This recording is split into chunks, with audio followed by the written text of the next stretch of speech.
Say hi there, boy. He was attacking my feet while I was setting up for the stream. Right. I'm going to get a little closer. No, look at the camera. Oh, beautiful. Just beautiful, aren't you? Show off those pretty eyes, huh? Just a pretty guy. Just a pretty, pretty, pretty boy. Yes, you are. We need to get the chat up, don't we? Okay.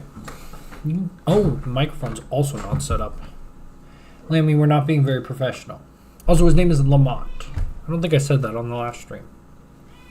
He goes by Lammy, though. And he is talking. Anyone watch the Switch 2 announcement?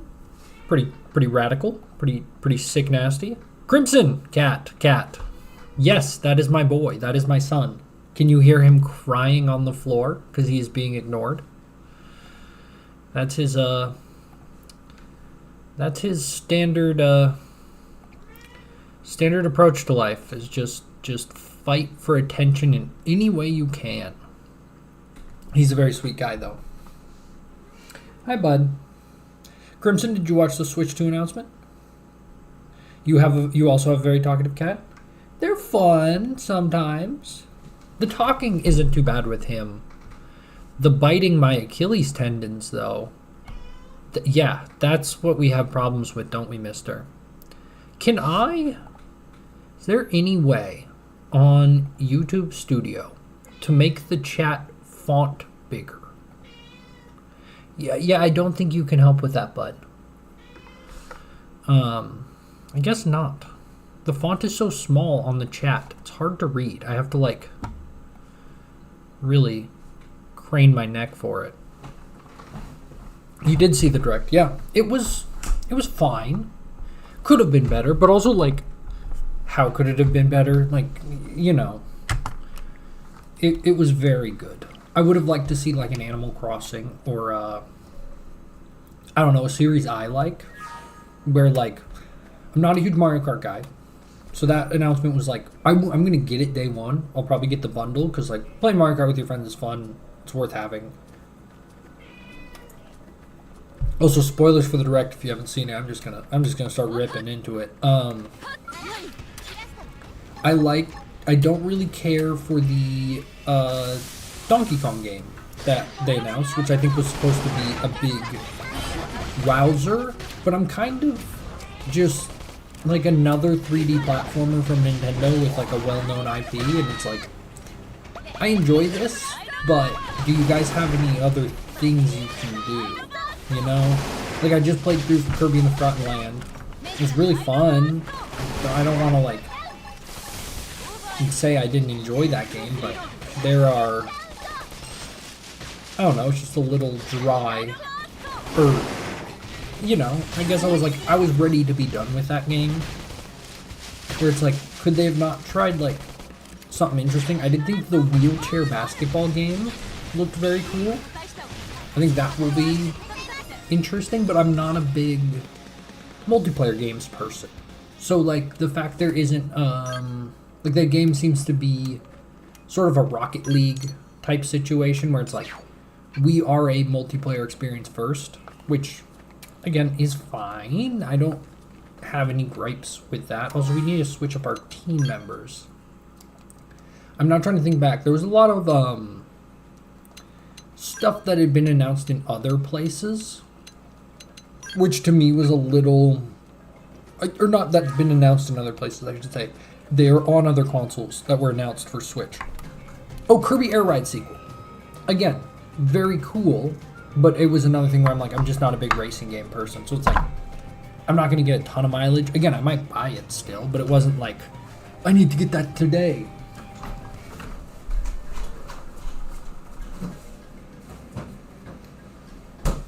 Which is a fine assessment, again. But yes, Kirby Air Ride. You're very right about Crimson. Also, just the fact it's, is his name Sakurai? Yeah, Sakurai, right? He's the Smash Brothers guy. So, that will be cool. I wasn't paying attention. Like, the direct was on, like, while I was driving to work, and like all the big announcements were like while I was starting my work day. So I was literally like trying to like not sneakily walk around with my phone. No one fucking cares what I do at my work. But like, you know, not like I still need to do my job. And so I just like am kind of half paying attention to like the last 3 announcements. But yeah, stuff like Yakuza 0, Hogwarts Legacy, I'd kind of just rather get those on like either a PC or Xbox because they're way cheaper there, or they're going to be way cheaper there. Because Switch games are so expensive because their cartridges are expensive. Even if you buy them digital, you're paying for the cartridge. It's kind of a mess. I'm kind of like, they couldn't have done anything about the cartridges because like they couldn't go to discs, and we're not going back to mini discs. This ain't the PSP, as much as the PSP absolutely bangs. So, I get the games are expensive, but a lot of those titles that were announced for other consoles, I'll probably get them for other consoles like my Xbox, because it's just going to save me some money. Also, this fight's going badly, but I think we'll be okay. Switch 2 cartridges still have you download the games. So wait, there's not even going to be like anything on the cartridge? I understand that like basically selling someone a Blu-ray to play a video game is actually like, just not very practical. So I'm not super against the idea of downloading something to play a game. Like with Xbox, I actually think they do it very well, where it's like, hey, you can buy a game for any console. Like, if it was made on Xbox, and you put it in your Xbox, and not just made for Xbox One or Series X, like, if it was made for the original Xbox, you can put it in your Xbox, and it will download a big-ass patch to make the game look good, because it's an Xbox 360 game or something, and then it just plays on your Series X. So I'm not against downloading stuff, but with how expensive Switch cartridges are, I don't know, it's kind of like neat at least when they have some stuff on the cart. Like that's the reason a lot of people really like the Witcher 3 port on Switch, because everything is on the cart. Ow! Oh, my microphone. Guys, Crimson, why didn't you tell me? I didn't set up my microphone. Also, the Kitito is back. I don't know if you saw him jump up. Oh wait, you can't hear anything. You just heard microphone noises. I'm very sorry. The Kitito's back. I'm hoping he'll actually just like chill on my lap. Oh, good boy. He is currently chilling on my lap. So we're doing well. But as I was saying, I'm not super against downloading stuff to get a game, but also when they stop supporting that, that's kind of a problem. But I've also, with like my, I modded my 3DS since my last stream. And with a modded 3DS, honestly, I'm not that worried about like the preservation aspects of needing to download stuff. Because with a modded 3DS, I can download the games I want and the like all the update patches. Like, it's having a modded 3DS is like actually mandatory, I think. Mister, stop trying to drink alcohol. You're gonna die. My cat has a propensity for alcohol, and it's weird. Like, he tries to, if I'm ever drinking anything with alcohol in it, he will try to steal a little. I think I'm just gonna run away from these fights at the moment, because my team is just not very strong. I have the problem of I've reached max affinity with Alma, and now I don't want to use her, but she was also my main source of DPS. Hey Bubba, you're gonna try to jump on the computer, I know. And I can't have you doing that. Did you see his head pop up? And then I grabbed him by the damn throat? Okay, bud. Yeah, there you go. You can sit on the headphones. Listen to the game. Am I gonna die here, or are we gonna be okay? I think we're gonna be okay. What? You're sitting on the headphones. You're doing a good job. You can sit on my lap. Yep, and now you're bumping the microphone. Oh, that's really... See, he's a little bit hungry for attention. Oh, you're chewing on the microphone. You want to be like your daddy. You want to talk in a microphone. Oh, you're going on the shoulder. Okay. We can do this. This is good. This is what I have to deal with my clingy ass cat. Do y'all see this? Is this getting picked up by the camera?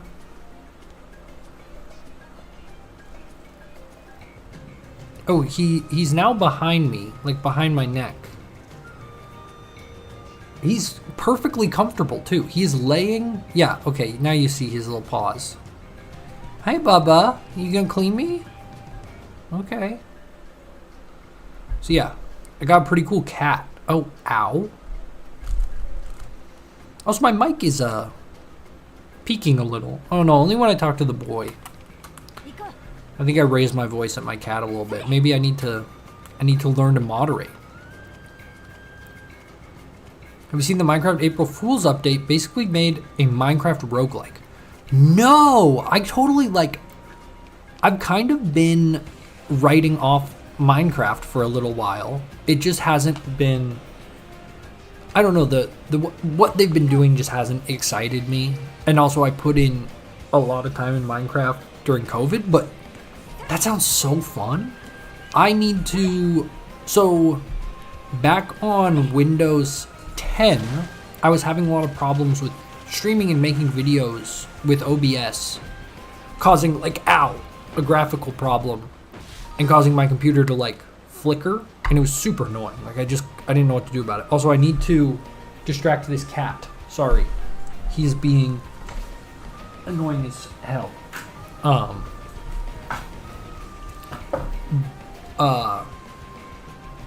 Minecraft. I didn't really like the updates. Put in too much time during COVID. Oh no, I was having streaming problems. And I think they might have been fixed by Windows 11. I just literally I didn't want to switch. I was just going to wait till the last minute. And then I was like, wait, what if it fixes my OBS problems? So we need to stream some more intense stuff, because that's what gave me problems in the past, was when my computer would start lagging. But that would be really fun to stream. If not, maybe I'll just play that on my own time. But no, I did not see that update. I'll have to look at that. I love playing Minecraft. I've kind of had the itch too. I've been thinking about Minecraft a whole bunch, which it happens every once in a while. Okay, so are we gonna have to fight this whole squadron and gang? That's what it's looking like. They're only level 15, 16. I think we can just do this. We'll see. This might be dumb. Oh, I really should have saved. I guess if I get in trouble, what I can do is just run away. Also, I believe this attack, the jet stream, is probably going to be my best attack. It doesn't seem like it's doing that much. Basically, in this game, from what I can tell, ether damage is the best, but I think I need a certain skill for that. I also don't think this character has a very good class. It's just not a super strong character. He doesn't really have a good blend of skills. So each character's skills are set up by their class, but your class decides the weapons you have, and each weapon has their own list of skills. If you're not familiar with how this game's skill system works. So, when you get a team member, sometimes it'll be like, I am this class, but then I have a different weapon than they would normally have for this class. So they kind of get a special blend of skills, which is interesting. So this character has the double swords that a Full Metal Jaguar would have, but then she also has the warrior launcher, which I believe is the psycho launcher. Anyway, it's I don't think it's a very good weapon, but I just wanted to level up this character. Back on the Switch 2, because I know I was talking about it. Let's see, what else was there? Oh, I just got one shot? Oh, we're fine. Thank you, Lynn. There was the Donkey Kong Bonanza, which I already mentioned. I was just kind of like, hey, a 3D platformer. I've got enough of them, I think. Then there was the game from FromSoft, which I think that is like my biggest, I'd probably actually like that game, and was kind of like for people like me that weren't super psyched on a lot of the other stuff they announced, but I'm just not a FromSoft person. Played 2 and 3 but never got crazy into them. Don't tend to finish longer RPG games. I mean, I'm right there with you. I never finish RPGs. This game, in particular, what happened to your toy? You are an asshole. 1 second. I'm sorry.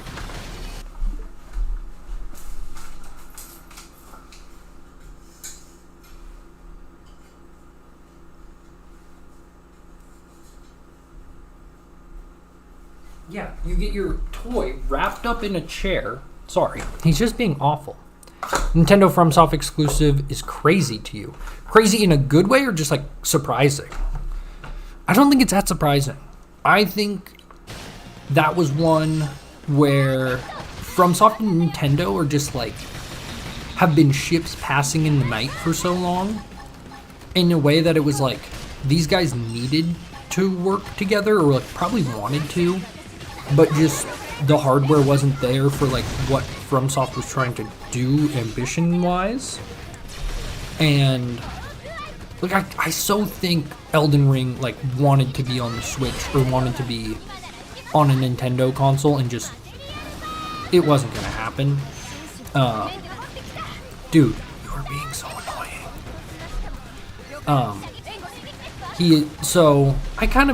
Again, it's crazy, but I get it. I also thought it was just going to be a Bloodborne remake. And so the whole time I was watching that trailer, I'm like, yes, a Bloodborne remake. And then it wasn't a Bloodborne remake, and that kind of hurt my feelings. Like, of course, it's not a huge deal that it's not a Bloodborne remake, but like, I really wanted to play Bloodborne for a long time. It's definitely the coolest seeming FromSoft game to me. But it didn't work out. But the game does look cool. I might get it. FromSoft just doesn't feel Nintendo because of the dark themes. I mean, yeah, but like that's why I was expecting to see more games like that in the reveal. The big Switch 2 reveal. Also, my cat is being like super annoying right now. He's usually not this obnoxious. And I think I'm gonna lose the fight because of it. Because he's just like non-stop biting my feet. I was thinking, now that Nintendo has better hardware, I really wanted to see them branch out into like some different types of games that aren't like, the traditional Nintendo crap where it's like platformers and racing games and like party games. Ow. Okay, bud.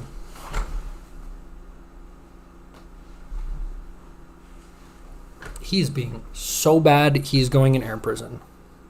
Your heart is pounding, dude. You're going so hard. Stop it. Stop. My feet literally hurt. Just gonna choke you. But yeah, I was kind of hoping, Nintendo would make a first party, more dark, more intense experience, or like we would have seen a Xenoblade on Switch 2 to like get people hyped on something like that. Also, what I was saying when you were saying you fell off longer RPGs, this game particularly appeals to me because it is like essentially an MMO, just like single player, and that's really cool to me. I love MMOs, but I hate how they disrespect your time. Also, this cat is not stopping. Mister, you're going timeout. Let's see if you can learn your lesson.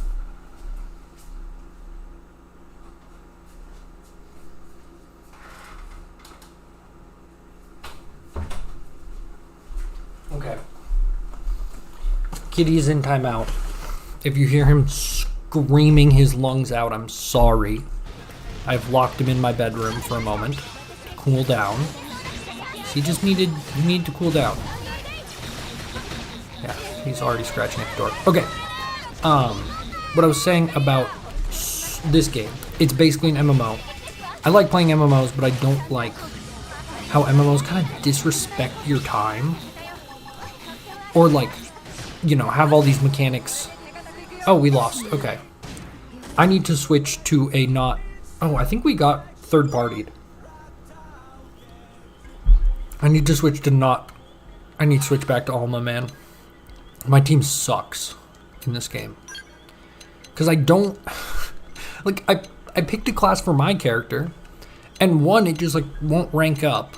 And two, it just... The class I picked absolutely fucking blows. It's so bad. And it's so...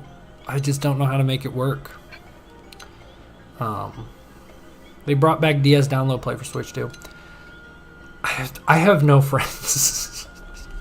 So everything, like the new C button, all that shit was like, okay, cool. I mean, like, it's gonna be, if I was a kid, that would have been sick. But like, I don't have friends, and then the friends I do have are not gamers. So maybe one day that will be more up my alley, but it's a little tough for me to get behind a lot of the social aspects of the new console, or just like get excited about them, I guess, not get past them. But yeah, I've had a lot of thoughts. Sorry, I got like so distracted so many times because of this stupid cat. You also mentioned that you thought it was Resident Evil. Like, what if Nintendo released a real first-party horror game or a first-party FPS game, like with modern-looking graphics, but like still Nintendo, like still with all the sensibilities of the ways that they like maximize fun in video games. Like, Nintendo makes fun games. That's why everyone from all ages can love them. But why do we get like exclusively experiences that have to appeal to everybody? And I know it's probably a business decision and like a brand identity position, but like, did Nintendo not make Geist back on the GameCube, which is like a weird experimental FPS, or like other shoot. I mean, they had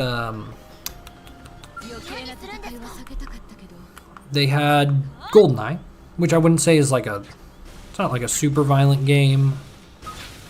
What else did they have that's like first party horror? Luigi Mansion goes so real and they break stuff in your house. I mean, maybe. And like, oh God, like Luigi's Mansion, but for adults. I don't know. Like, I think there was something there that once I saw, like, once that trailer started and I realized how powerful the Switch 2 was gonna be, like, before they like revealed specs, it was like, this is like almost a modern console.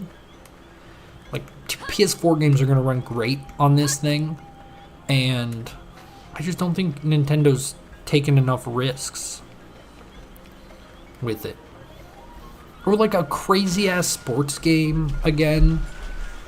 Like, there's so many niches that Nintendo could fill, and like they did it with Splatoon. Like, they found people who were like, I like competitive shooty type games that I can play online with my friends, but like, God, Call of Duty and Halo have become such nightmares. I will say Halo's not so bad. Call of Duty, it's like microtransactions and DLC, and like just doesn't respect the player, I don't think, really. Like, it is this gross commercial product. And then Nintendo's like, well, we can make a shooter. Like, we can do that, and we'll make it super fun. And they could do that again for other types of games, other genres, I think. Now, or like smaller experiences from Nintendo, which I don't think we'll ever get. But like, what if Nintendo made some roguelikes? That would be so cool. Like Nintendo's version of Balatro, for example. Like, that would be a sick game. I don't know what that game would really be, but it would be very sick. You've never shown internet or interest in an online shooter before Splatoon. I think that's also a big part of the Splatoon community, where it's like they were never served by shooters. But I don't know, you said you were never even interested in them. I felt disappointed by them. I mean, I was interested in like COD as like a tween, and my parents wouldn't let me play it. So I never was actually like, I've never really played a Call of Duty substantially. Right? So, what the fuck? Sorry. There's like a big enemy above me. And it just one-shots me. And so I guess I can't use any AoE attacks. I used my AoE attack, and I think it hit that huge thing above me that I don't want to fight. And then it just one-shots me. And that's what's happening.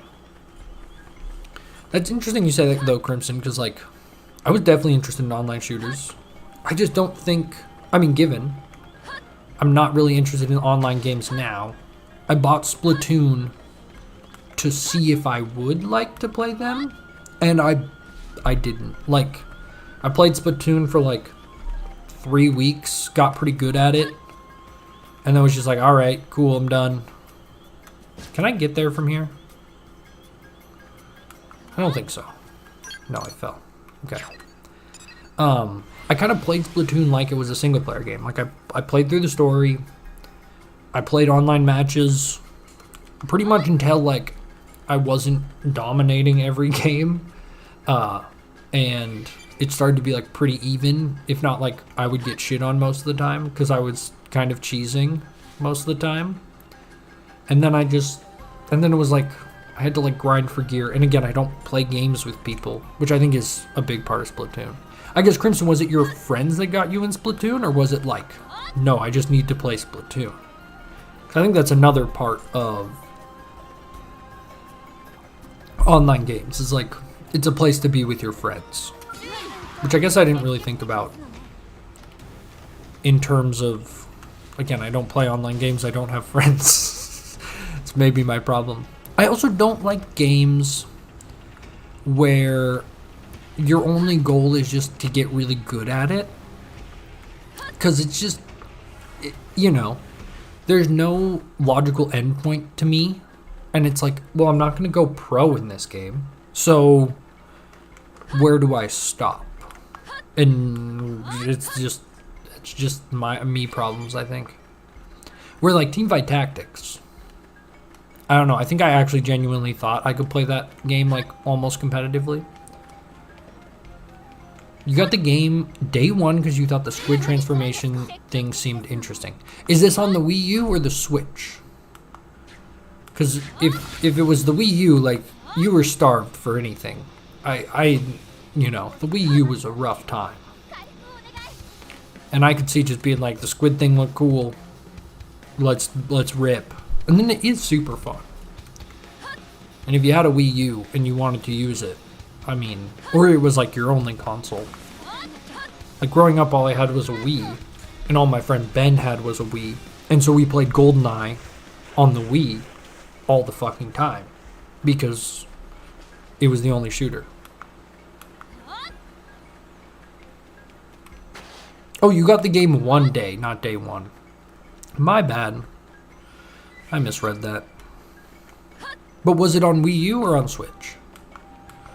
Because Wii U was a dark place. As a Wii U owner, which there's proof of me owning a Wii U. Splatoon 2, okay. Because you were at Walmart and you had $60. I mean, a great choice. Like, if you have $60, I'm also in a weird place where I didn't really play video games, or like buy video games, before I had disposable income. So that's when I played online stuff to just like hang out with like my friends in high school. But then when I got back into games was COVID, and I had a job. And that's when I really started getting into games. And I think that's another problem with online stuff where it's like, I got so many games to play, I have the money to buy those games. And I want to play them all, essentially. Like, I feel like I need to catch up on a lot of stuff, because I missed so much not playing games for, like, 10 years. Not 10 years, more like 5. Like, I played games, like, elementary school, I was, like, pretty into it. Not really. I only had, like, Nintendo consoles. I had my PC. Yeah. Like, late elementary, I had a PC. I was playing a lot of indie stuff. And then kind of fell off in high school, early college, and then COVID happens, and I got back into it. That's a pretty good timeline.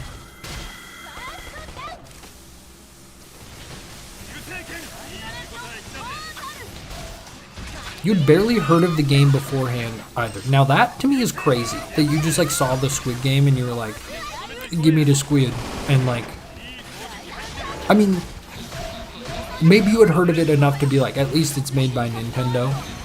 Because, like, with me, I need to, like, know who made a Switch game. Because there's so much bad stuff on Switch. Like, it's just one of the weird facts of life that, like, you go in the Switch eShop and, like, some of that stuff is absolutely nightmare fuel. It's not all of it, but there's a good amount of pretty bad garbage on there. And I still like it. Still love the Switch, but there's a lot of shovelware. But this is brave just buying a game. Knowing nothing about it. I don't, if I go to the store, I know what I'm buying. But also I, like, give myself a budget every month for games, which has been $100 a month, which is a lot of money. Spending over $1,000 a year on video games is like a lot. But like Mario Kart 8, I don't know if you know this, is going to be $80 at launch. 80. So that's a little crazy, in my opinion. And gonna make playing games and buying games much more difficult. You've been playing Nintendo since 2007 when a babysitter lended you her DS Lite with New Super Mario Bros. Well, shout out that babysitter for the one. Also, that's actually super like wholesome because my good friend down here in where I just moved to, she's a nanny, and she doesn't really let the kids play video games when she's nannying. She's like, they play enough video games like when their parents have to watch them. I try to get them to like play outside and do other stuff or like do their homework, and you know, she's a good nanny. And when they're really good, if they like get all their homework done, she'll let them play New Super Mario Bros. On her DS Lite because it's the only game she has.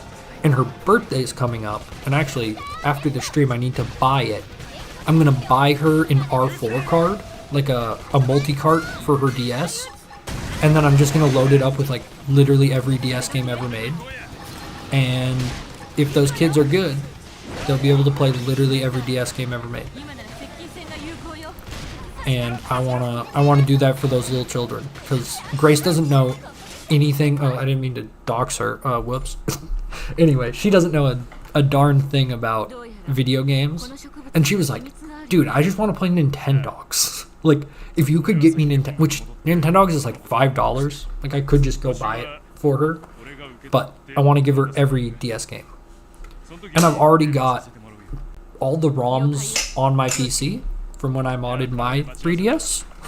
So, I'm going to hook up some, I think one of them's like in 6th grade. One of them's in, or it's like 2 are in 6th grade, 2 are in 4th grade. She nannies for like 2 families at the same time. Like they like send all the kids to one of the family's houses. They like switch days, which I think is smart. And probably saves them a lot of money because nannies are not cheap. And the whole like reason that Grace even does this is like crazy, that like the daycare she worked at closed and these people needed childcare. And we're literally like asked the employee of the place she was working at to just like nanny for them, which I think like sucks for them. That they like literally were like middle of the school year, we're just like, oh yeah, your childcare's gone, and they had to figure something out. Okay, did we finish this quest? I feel like we didn't. I feel like that was only the beginning. Wow. Hey, Lynn, listen.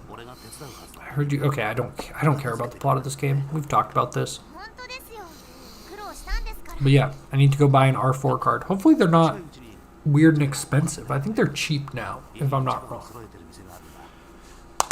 But also, if anyone who watches this channel has not modded their 3DS, I would like to personally tell you to mod your freaking 3DS. It's so worth it. It's so easy. Again, I never know what to say to like the text boxes because I just don't care. I'm like, again, I love this game. Yesterday I was like ripping on how much I hated the plot so much, and I had to just keep being like, I love this. Like that is not a problem to me. That this plot's kind of boring. But you know what I will do? I'm just gonna start skipping, man. Love me or hate me. Also, the experience goes to everyone. I think you only get class experience from actually fighting baddies. So, I need class experience. That's like the killer for me right now. Active members. I guess I should just lead with Alma and then try to get class experience on everyone else. Oh, my character at least got rank 3. Let's see if we go party arts and then we go to my character. What I would like, so Partisan Eagle rank 8, Astral Crusader rank 6. Affinity mission clear, but which one? Slay a net. Boost weapon damage, boost damage. But I thought they told you which affinity mission you had to do. Maybe not. Howling Soul. Boost melee attack. That's not that good. Revives and incapacitated allies. Not that useful. Deals weapon damage, boost damage, and range combos. This is probably what I want. Which again, you need an affinity mission. But it doesn't say which one.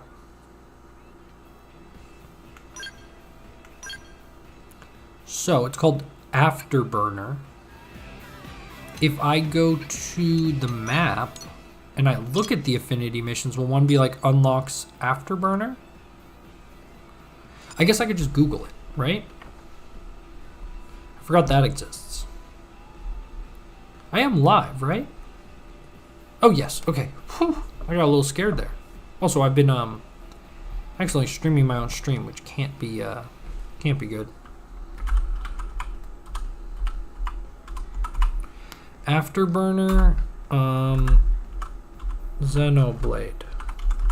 Oh, I should let my cat out. I was like, where's my cat? And I'm like, I locked him. Okay. Alright, did you calm down now? You ready to come out? Okay.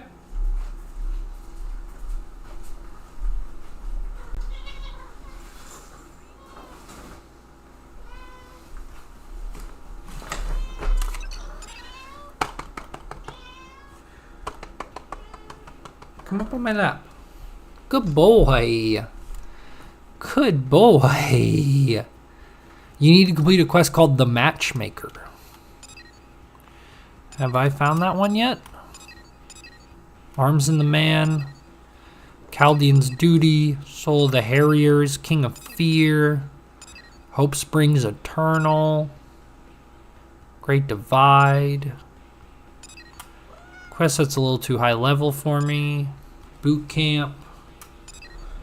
Bottoms Up. Bottoms up. Put your hands up. Got a couple bottles and a cup of lady luck. So we don't have the Matchmaker quest. And it doesn't seem like I'm going to get it anytime soon. So we are accepting that we're not going to get that. That's fine. let's go to... So we have to decide. Oh, I actually think I'd need to do a friend in need. Yes, we need to do a friend in need before we can go and do this. We also need to survey 20% of Noctilum, which... that's going to take a long time. Oh, I've actually hidden chat. I'm sorry. I'm sorry. Tomodachi Life Metroid Prime are both on the original Switch. I don't know if you'll get the Switch 2 this year. Okay, but then they're doing the weird fucking paid upgrade stuff where, like, you're... you might, if you buy the Switch 1 version, you might have to pay to upgrade the game. And like, maybe they're priced different and it will work fine where it's like, the Switch 1 version's $50 and the Switch 2 version's $70, and you pay $20 to upgrade. But if it's not, and it like costs you money, that's super weird. It like makes me not even want to buy a Switch 2, but I'm buying a Switch 2. I've already made up my mind. I also make some content, so I think there's something to be said for making sure you have a system. Yeah, it is odd. Also, it's what really scares me is they didn't tell the price of those upgrades.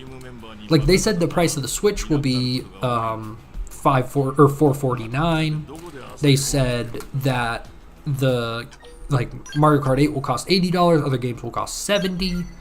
There's all kinds of like hard price points that they've put out there already, and the one they chose not to tell was the paid upgrades. Which also, I was like literally so excited to play Tears of the Kingdom on better hardware, and now I'm gonna have to pay.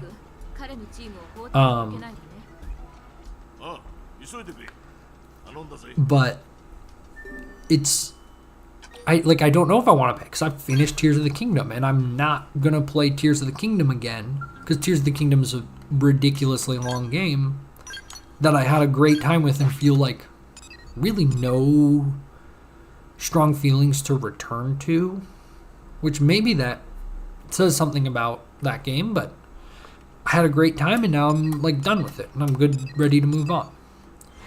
You should make content. It's been almost a year. You're too lazy. Dude, just do it. Just, my fucking microphone is on a roll of paper towels. My microphone sucks. We've been over this. My webcam is my laptop. My laptop is terrible and like is constantly overheating and probably has a bunch of malware on it. Just do it. I can't recommend it enough. I mean, I literally have been on like an 8-month hiatus, but I would also argue I think that was the right choice for me, which I love making content, and I was totally like, you know, feeling really guilty about it during that time. But now that I'm back, I am glad I took that time off, because like I graduated college and found a job while I wasn't doing that. And also graduating college was super stressful to me, and like the uncertainty of not knowing where my life was going was really, really, really scary. I think I was even underestimating how like paralyzing the fear was. And now I have like the job I want. You don't know what you would play? Play what you are playing.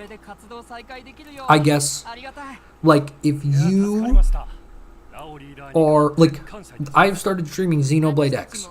I was 20 hours into the game when I started streaming it. Now, I've streamed all the content up to this point in the past, so, like, if someone really did want to see my whole journey through this game, you can kind of piecemeal it together and it would be pretty close. But you need to want to play what you're playing. Like, the reason I haven't made more clicker game videos, which I really should, like, that grew my channel a lot. And I'm very grateful for all the people, and I know, like, every time I upload a clicker game video, there's at least one comment that is like, hey, are you going to play this game again? Like, one of the clicker games I played in the past that maybe I'm not playing anymore, because people really like them and want to see more of them, which I think is very cool. You're barely playing stuff right now. Fortnite occasionally when a friend wants to, but other than that, not been doing much. I mean, that's the struggle that I think I've had before too, where it's like you're just not playing games, and so yeah, you have nothing to make videos about. I think you could also, like, if you just think about video games a lot, just start writing down those thoughts. Given, I've done that a bunch of times and never has it become a video. But it's like cool when I go through the notes app on my phone and there's like a 2,000 word script that like is half complete and like I worked really hard on, and I actually think there's some good ideas there, and like maybe one day I can get back to that. Do a stream where you play Minecraft April Fool's update. There you go. Right? It's like, it's something, it sounds like you want to play, if not you've already played. And I don't know, just feels good to me. Like, it feels fun to, especially as someone who like, I watch a lot of YouTube, I consume a lot of content. To put something out there just feels nice.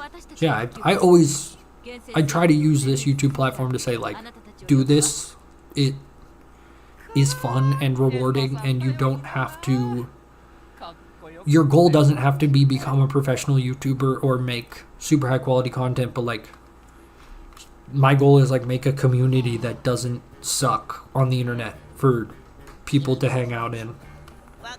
That's kind of it. That's it. Make people entertained for a little while. Given, now Crimson, you've been sitting on some ideas maybe, or feeling guilty. I really, like, another reason I haven't gotten into more edited content, I really want to make videos about flavor chemistry. When you make content, it's really for fun. I mean, that's the way to do it. It really is. Like, if it's not fun to you and you're trying to do it to like become someone who does that as their job, like, just don't. Just give that up. It's a terrible idea. But what I've really wanted to do is make videos about flavor chemistry, which is the industry I work in. Like, all the foods you eat that say natural flavors on them, which by the way is everything you eat, I make those flavors. So, well, my company does. We'll make flavors for all kinds of different things. And it's a really hard field to learn about. Like, if you look up flavor chemistry, there's one guy making YouTube videos about it. His name's Art of Drink. Yes, Art of Drink. And his videos are really cool. But he's a hobbyist. And now that I work in the industry, I realize like there's a lot of limitations that he has. His name's Darcy O'Neill. That like I would not have. Like, I have better access to some like not rare flavor compounds, but flavor compounds that like a normal person cannot buy. Like, at least not without spending like over $1,000, because these companies have minimum purchase quantities. And part of my job currently, I work in a flavor company. I take out the trash essentially, and with a lot of our more expensive chemicals, when they hit the expiration date, instead of actually throwing them out, we order just a little bit and we smell it, and if it smells good, we keep using it. And that's pretty normal in the flavor industry, and that's a huge part of what we do. And every time they have to get a little sample set up to do that test, there's like an ounce left over of like, again, quite expensive flavor chemical. Like, the only reason we make our whole office come smell something to see if it smells correct is because it's so expensive it's worth it to make sure. But that also means every time I take out the trash, I'm getting a 1 ounce vial of really expensive flavor chemical, which 1 ounce of something expensive, like usually you use maybe 0.1 gram of something pretty intense or powerful, like literally a drop. And when like an ounce is 28 grams, so it's like 200 doses essentially of some really cool flavor chemicals. And I want to like make videos showing people like, this is this flavor chemical, it's how it's made, this is what it's used in, stuff like that, which I think I'm getting close to like feeling comfortable with doing, also in like the amount of knowledge I have. So maybe check out, it might be a different channel. I might just upload it on my channel with 500 subs because it's 500 people that will watch it maybe. I like, feels bad to like just be like, oh, they subscribe to me for totally different things and I'm now gonna like shove flavor videos down their throats. But I've kind of been wanting to turn this channel into just like Copeland. Like instead of Copeland Plays, just this is me. But I also understand like people come to channels for specific things. And sometimes you do need to focus your content. But yeah, maybe. If not, there'll be a community post where I say that I've been uploading on a different platform. And like I think I can do it as TikToks, like short form, which I watch a lot of short form, arguably too much. I know a lot of other people do too, so again, I just think it would be a cool way to let people know about flavor chemistry. Because weirdly, it's genuinely like important to me, and I feel like I want to tell other people about it. Because it changed my life. Plain and simple. I'm running the wrong direction. Which I always love saying. I'm like, you know, all my coworkers hate our job, or hate their jobs, which it makes me sad because I think what we do is so much fun, and they're all like older and they've worked in this industry for a long time, and they didn't really choose to be in this industry. Like they just kind of found it and it worked out for them. And the company I work for is really good. Like there's a lot of reasons to work where I work that are not just that my job is really cool, but it's kind of hard working with these people that are like a little jaded and just not having a great time. And I'm like, I love what I'm doing and I want everyone to know about it. And I think a lot of people, like, this is a very special thing that we get to do. Your first video is 5 years old where you recorded your Switch screen on your phone, played a match without motion controls. I mean, impressive. My first YouTube videos are 13, 14 years old. Splatoon, man. Yeah, I assume so. Yeah, my first video was, it is called Epic Optic Match Pro MLG, and then whatever year it was, like 2014. And it was just me and my friends, me recording my friend's TV in his basement, of them playing a one-on-one match on Nuketown, like badly, like they were not good. And I remember like the video got like kind of like a lot of views because it just like had a good title. Like people thought it was a pro Call of Duty match, and then there was just a bunch of like hate comments on it that were like, this is not a Call of Duty, like this is not Optic, this is like just some guys. I think I did like really dumb commentary over it.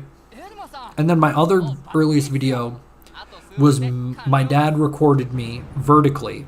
I thought this was the fucking coolest thing I ever did. This was my first YouTube video. My dad recording me vertically and me hitting a like empty beehive, like a beehive that had fallen in our backyard. There was no more bees in it, with a golf club. And I thought it would look really cool, and it didn't look cool, but I still uploaded it to YouTube. There's also a banger on that YouTube channel. If you somehow track it down, I think I've made all the videos private except this one. That's called Tacos, Baby. And it was a Spanish project me and my friends did, where we had to make a recipe video in Spanish of us making tacos.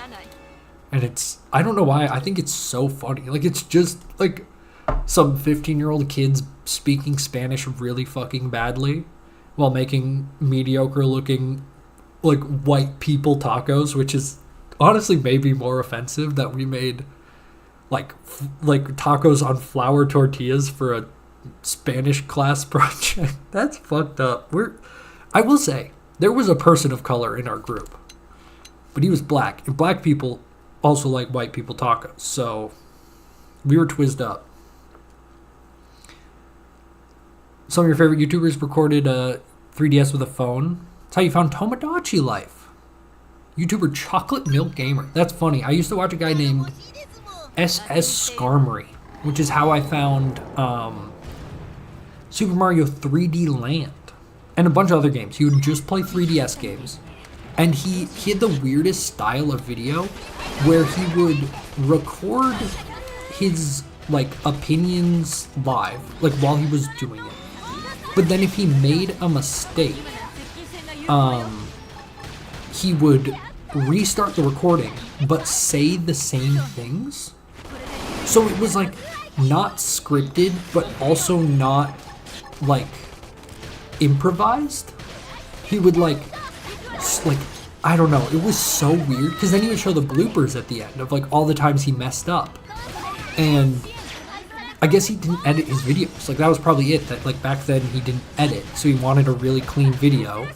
And instead of like cutting the video, he would just restart the entire recording. And he would play one level at a time of Super Mario 3D Land.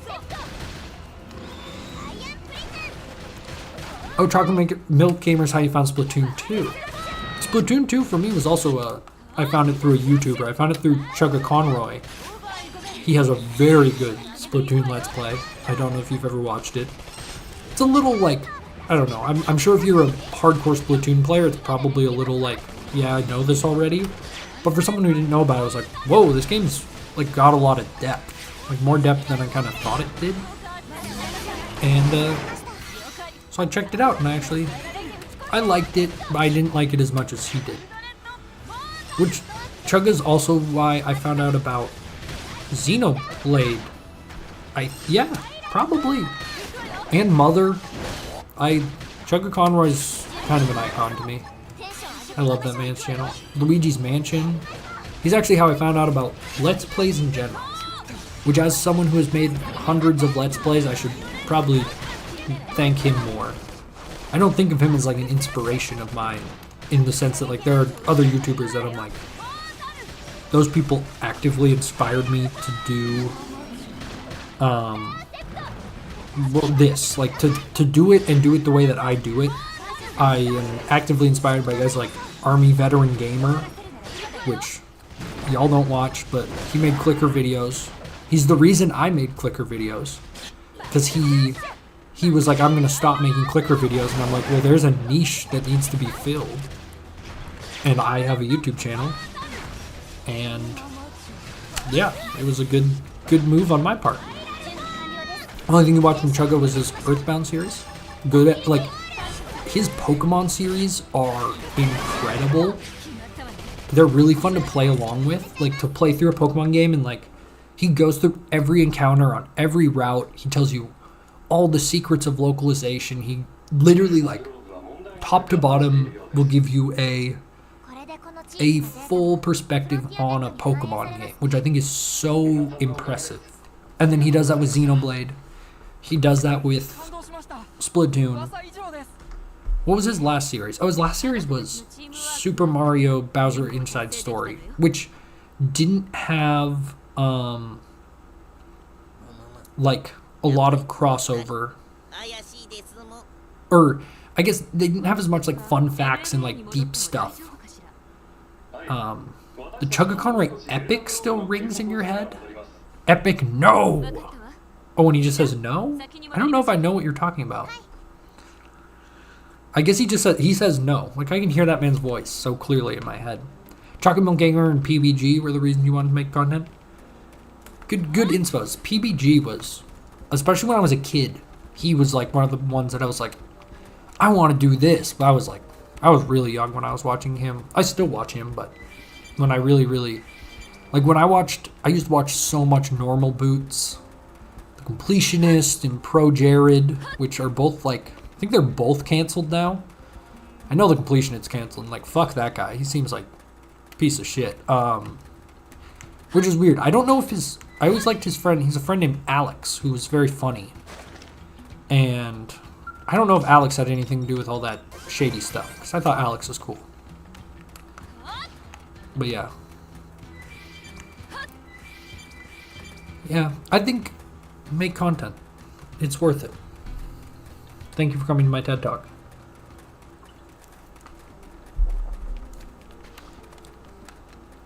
Also, I kind of skipped a good quest there in cutscene, but I've seen it before, so I will tell you what you missed.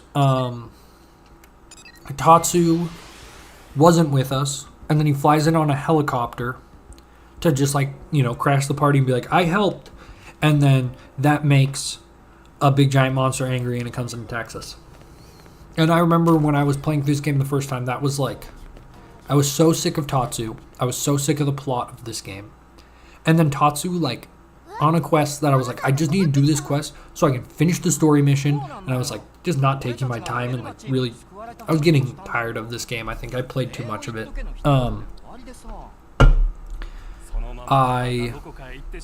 And then Tatsu comes and like makes me have to fight this big dude that I think I lost to the first time too.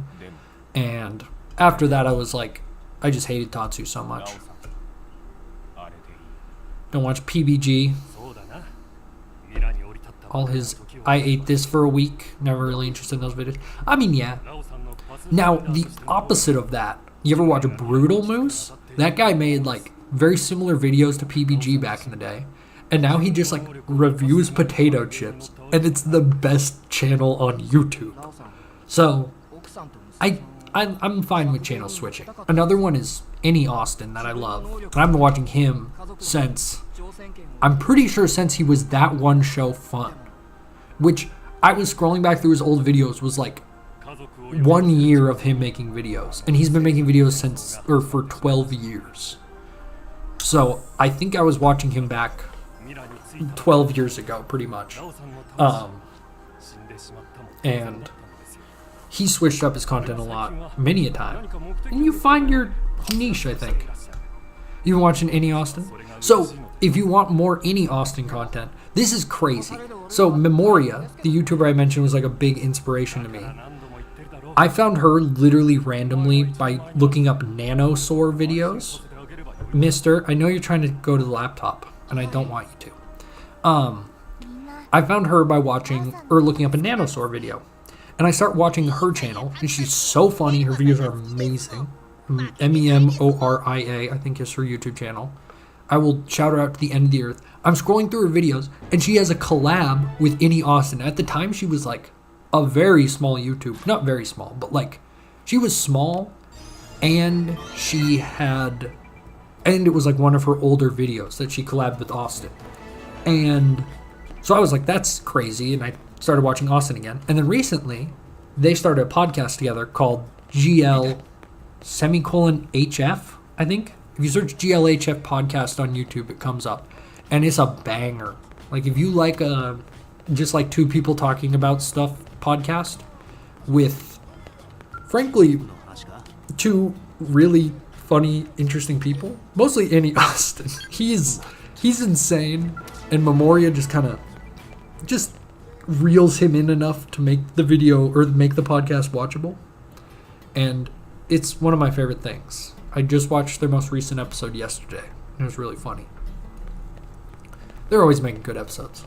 They're just, and the lore is getting deep now. Like, it's also becoming unintelligible actually to like an outsider, I feel like, where they have gotten, there's like too many inside jokes already.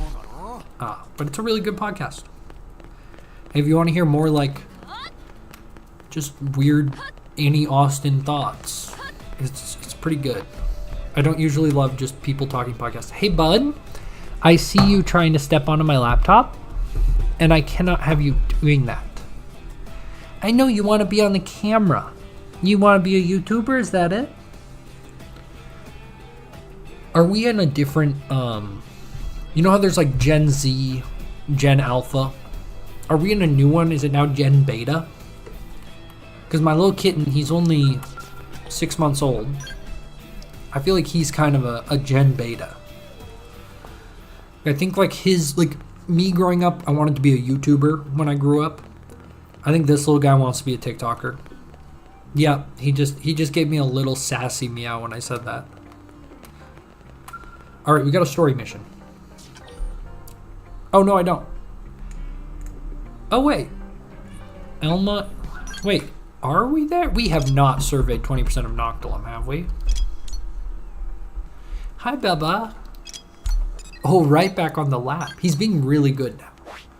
Like, I felt really bad putting him in timeout, and since I did that, we have been on much better terms. Yeah, we need to survey 10 more percents of Noctilum.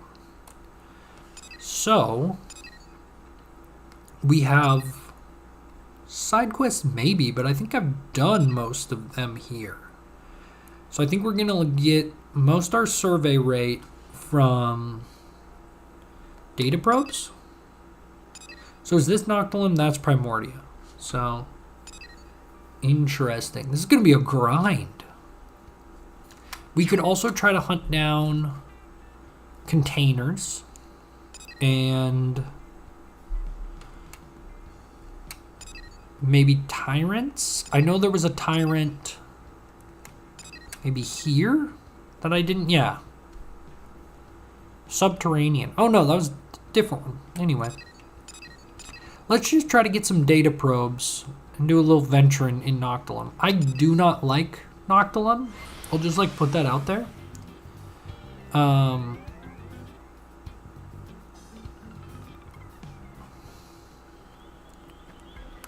Only generations you know are Pokemon ones. I was like, what are you? And I was like, oh yeah, the human generations also. Honestly, I didn't. And now I do. Like, I can, you know, it's like, which is Gen 9? I'm like, Paldea. Someone's like, what's Gen 8? I'm like, the British one, the Sword and Shield, whatever. Like, I can now just say this is Gen 8, where, like, I used to have to be like, it's the one in Britain. And I don't know how I feel about that. Like, the fact I'm kind of locked in on Pokemon. Like, it's cool to be a Pokemon fan, but I'm a little too in deep. Like, if I was on a date with a pretty lady, I would not want her to know how much I know about Pokemon, I think. Which is a thing I used to think about a lot. In high school, me and my best friend pretty much every night would go home and play League of Legends. And we both, like, even before we had this conversation, we were pretty careful about talking about League of Legends around our normie friends, essentially. Because we knew that they wouldn't think we were very cool if we played League of Legends. And so we didn't let anyone know. And then one day, this guy had, like, a crush on this girl. My friend had a crush on this girl. And he was like, dude, we need to, like, lay down a baseline. Because, like, one of our other friends, like, came up to him and just, like, started talking about League of Legends, like, in front of this girl he liked. And he had to, like, pretend like he was like, oh, you know, he kind of likes that stuff. And sometimes we've talked about it, but I'm not really into it. And we were like, we will never talk about League of Legends at school ever. And we literally didn't. We never spoke about League of Legends in front of anyone. And we got on League of Legends every single night and played together. Which, in retrospect, I'm very glad we did, as funny as it sounds. Because I just, you know, it definitely helped my high school experience. Like, people would have treated me differently if they knew I was, like, a huge League of Legends guy. And then pretty soon after that, we both quit the game. And then I remember later in high school, like, some of those friends that we wouldn't talk about League of Legends around were like, dude, I've been hearing about this League of Legends thing. And we gotta, like, pull, like, our Uno reverse card on them and be like, yes, I played a lot of League of Legends. And then it was, like, kind of cool that, like, this game that, you know, these normies were just hearing about, me and my friend were like, no, we've played, like, hundreds of hours of that game. We have played enough of that game to know it's terrible. And actually, you don't think that it's as cool as you think it is. Because, like, during my high school, the, like, gamers got a new like lease on life, you know? Like they got a little more clout with like Fortnite, where it was like Fortnite's clearly like a video game, but it's also like the most popular thing, and like literally everyone is doing it. Am I gonna get attacked by the big monkey? Yep, I got attacked by a big monkey. You're a big Nintendo nerd? Used to wear your Pokemon Z band toy? Pokemon Z band toy. Middle school. Oh, the Z, like the oh, that's crazy, Crimson. That's an energy that you had as an. I mean, I respect it. I wish I was that kid in middle school more, where I was like so paralyzed by what other people thought of me that like I would have never, you know. But even like later in high school, when like, you know, I wasn't trying to like manipulate what people thought of me, I was much more open of like, yeah, I like video games. I like weird ones that you haven't heard of, and that's cool, you know. I like started playing more indie games and just other stuff, because like also at that time, like my friends I played League of Legends with stopped playing the game, and like I had no one to play games with anymore, so I was like, I'll play, you know, try some other stuff, and found stuff I liked, found stuff I didn't like. Had a good time. Do you think I could beat this Sludge Cassius? We'll see.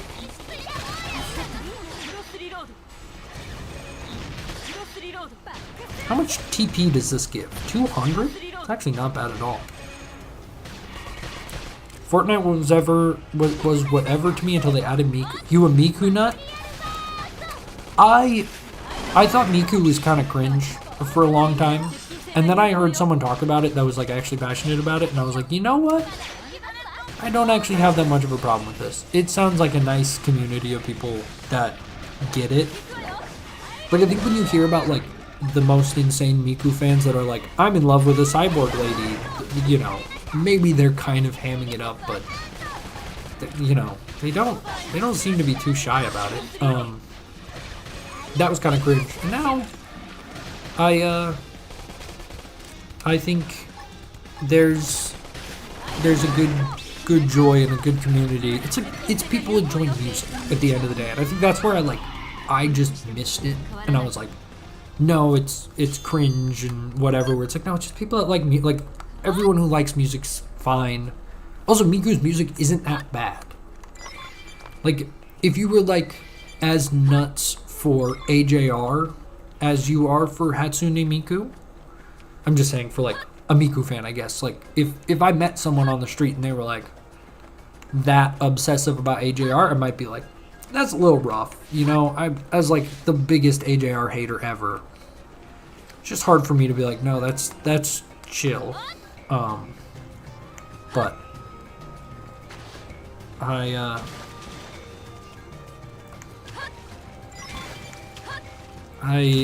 like Miku's music. It's actually kind of cool. Sounds like hyperpop. I think people who like Hatsune Miku would also like Jane Remover. That's my 2 cents. Like if you want more cool, experimental, glitchy, kind of sounding techno-y, but also pop, listen to Jane Remover. Because I love Jane. I think Jane's like really sick, and I don't know. I think more people would enjoy that. It sounds like Hatsune Miku, honestly, at times. You love not understanding the music you listen to? I mean, I listen to Young Thug. Like, Young Thug's my favorite artist of all time. You cannot understand what he is saying on first listen. Because he, like, has such a thick, like, I guess it's more like, it's not an accent, it's like, it's what people complain about with like mumble rap. It's like a wild delivery of like spoken word that is like kind of really hard to understand. But I mean, I love Young Thug. I can also understand him eventually. Like I can sing along to a Young Thug song, which you can't, like you maybe could with Miku, but like you'd kind of have to learn Japanese. The thing about Miku's can be any genre. It's more of a vocal instrument than ours. I mean, like Jane Remover is the same way. Her music like there are complete, like, songs that sound just like a guitar song, rock song. And then there's, like, full-blown dubstep breakdowns and super intense, like, electronic music moments. It's wild. I highly recommend her album Frailty. It's a trip.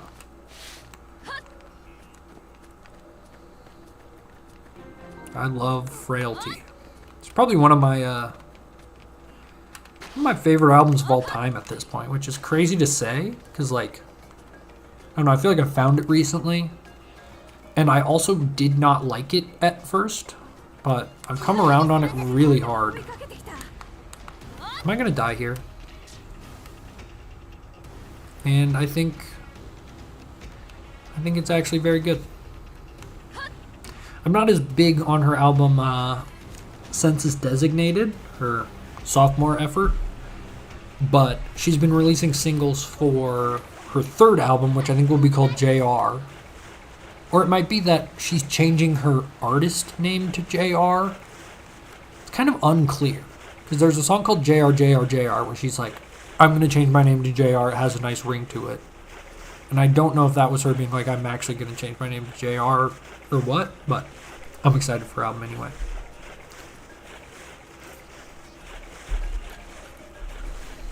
Miku's a vocal synthesizer.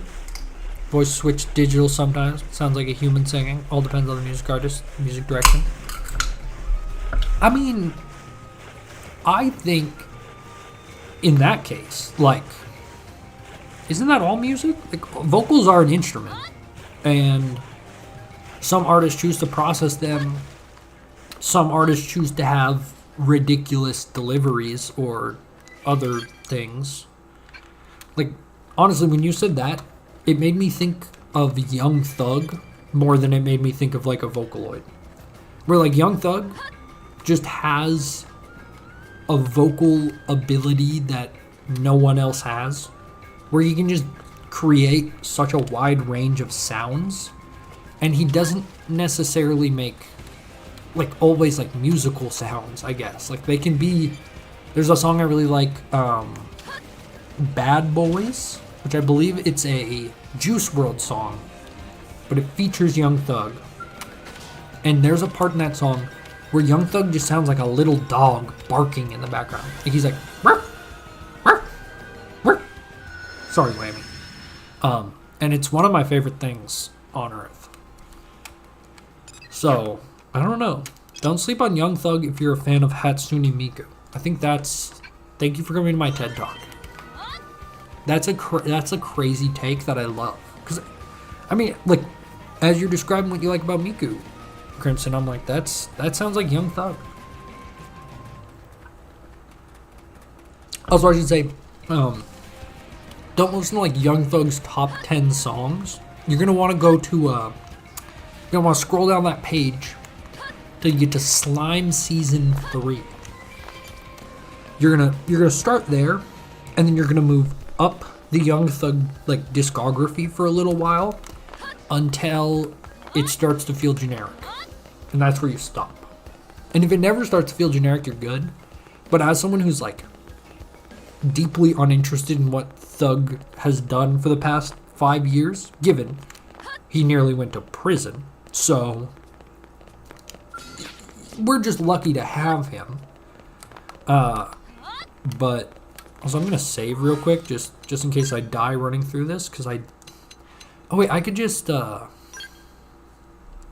many hours am I up to? I'm up to 27 hours and I still haven't even got my scalp. Yeesh.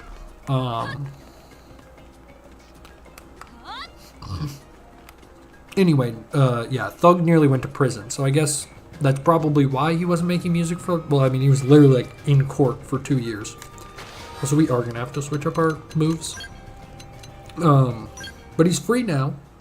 And he's kind of been doing kind of different stuff since he's gotten out. But he was already kind of trending in that direction. And he's got a lot going on. I can't get too on his case about anything. I'm actually just going to switch characters to Neil.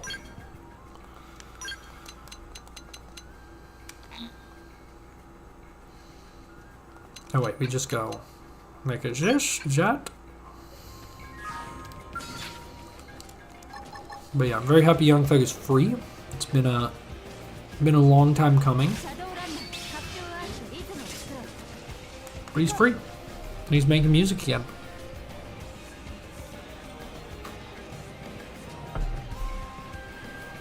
You're a fan of Splatoon music? I mean, I guess that when I was talking about like things to recommend, like if you like Hetsume Miku, honestly, it still sounds like you would like Jane Remove. I really think it sounds like a crazy recommendation, but it's very grounded in like, if you like kind of non-musical sounds in a way. I've described the album Frailty as like, most albums are like a product that was created and given to you. Frailty feels like something you found. Like it's just an object of like human emotion. Like it also feels like if you like were just like turning a radio and you just happen to turn to like a channel that was just Jane's brain. Like it is her literal brain, and you're just like kind of getting like a fuzzy signal of it. And I don't know. It's quite beautiful. I love me some Jane Core.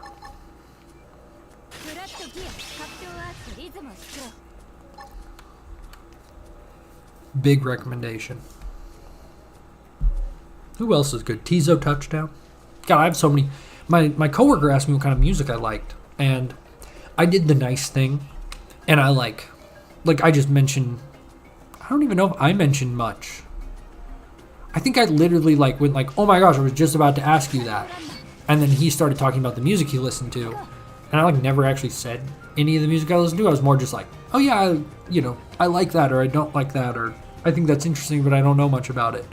And I kind of am mad because now I'm like, wait, I wanted to tell him about all the like cool shit I listened to, because like he said like kind of normie music, and I was like, I tried to put him on to like disco, which I think was a good recommendation. I think he was a little confused by it, but like I love going up to people and being like, no, I listen to like Future, Young Thug, Tizo Touchdown, Young Lean, like Blade. Like that makes me feel like people think I'm cool. Favorite are Michi and is that Kuko? Kukyo? Oh, both Vocaloid. Okay. Wait. Michi? Oh, Michi. I thought it was Mitski. And I'm like, Mitski's not a Vocaloid. I guess maybe my real problem with Vocaloid is the same problem I have with K-pop, which is that I don't want music to be a commercial product. Which is weird because like when I see the Miku fans and like all the like wonderfulness that they are and like such a passionate fan base, I'm like, the way that like football is a product, but football is also important to me and meaningful, and I can derive a lot of importance out of football, while it's like, the company behind football sucks, and amongst other things, like football is not a perfect product or anything, but I just love football. So maybe it's a double standard of mine, but like with K-pop, like K-pop feels icky, where it's like, do I actually like these humans for their opinions, or do I like basically what the K-pop producers have manufactured? And I'm like, is art meant to be manufactured? I think with Miku, I initially, like before I watched a YouTube video about it, thought it was like a team, like the Pokemon company or something. Like there was the Hatsune Miku company, and they would make albums that were like, very commercially, but it sounds like it's more like they hire electronic artists or artists in general and just are like, use our Vocaloid to make some art. And I don't know how all the rights work with that. Maybe it's just like, if you use the Vocaloid, it is now Miku, and Miku's owned by, like, Miku, because like when they play Miku songs at the shows, who's getting paid for that? Or is it like a Roblox situation where they're like, this is just a fun thing, you can create stuff and this is a fun toy, and then they monetize it without, I mean, without consent, I guess. It's more like, well, you used our product to create it, so that was your consent. So I don't know. So if that's the case, then fucking Sume Miku again. I want my musical artist to be paid. Which that makes me sad, because also rap is it can be very commercialized. But it doesn't mean it has to be. There's so many independent people working in rap. I actually shouldn't say it's very commercial. It's pretty not commercial. Like when I listen to Mike, who's like one of my other favorite rappers right now. Did you see me? How?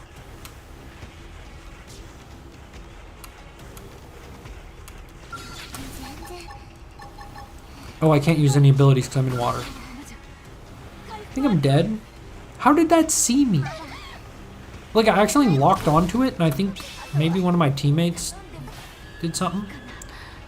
Oh, wait, no. That was annoying.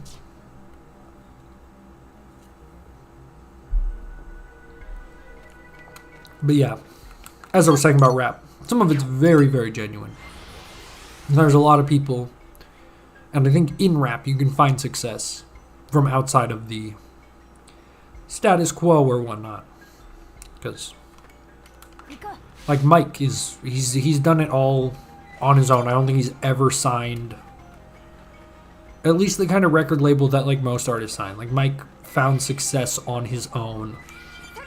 He works with who he wants to work with. He puts out music when he wants to put out music. The album art is the album art he wants to have. Like, it's cool. And he literally goes by his own name, which I didn't really get like the weight of, but I did like someone else had a take. I like looked up Mike YouTube videos, and someone else had a take that it was like, without like, by not performing under an alias, like he is being deeply honest with like who he is, where he's like, I am Mike. I am Michael Bonema. Like, I know Mike's first and last name. I don't know that. Actually, I know that about a lot of artists. It's kind of weird, but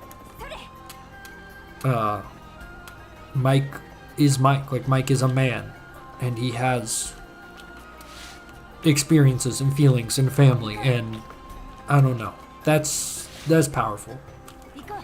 I kind of want my YouTube content to be more like Mike, but also people are like, don't be parasocial. So I think I need to find a balance where like Mike is almost parasocial, but it's just being honest. And I respect that a lot. And I also like knowing about an artist's life. Maybe that's creepy. Maybe that's parasocial. But it's like part of the reason I like Young Thug, was he had like a kind of crazy life. Kanye West was my favorite artist of all time for a very long time, and he has an extremely messy right. Miku is owned by Krypton Future Media Inc. I believe that the actual music artists have their songs played in concerts are getting paid for the performances. Good. That's like, I mean, that's the bare minimum, but also like you couldn't get real artists to agree to doing that if they weren't getting paid, I'm sure. So again, I'm glad someone's getting paid. We want our artists to be paid. But it is weird, like Miku is technically like an instrument, but it's not like when you use a regular synthesizer, like one made by Rollins. You don't have to pay Rollins like a percentage on that. Where Miku you do, but then it's also like that advertising of Miku, and I assume like when a Miku album comes out, it's like you get paid either a flat rate or some royalties to make music for Miku. So, you know, they signed the contract. I think it's fair, you know, or at least ethical. But it is strange. It's a strange dynamic to make music around. Also, how long have I been live for? I'm losing my voice. I think only an hour and a half, right? Also, my camera, we should fix that, shouldn't we? It's like the worst. Like the fact it's like cutting off my chin, and then we got like a lot of room to the left. Let's fix that. I think I go here. Not filters. Probably properties. Yes. Configure video. Oh, I already have it open. Yes. And then we go maybe like a little pan.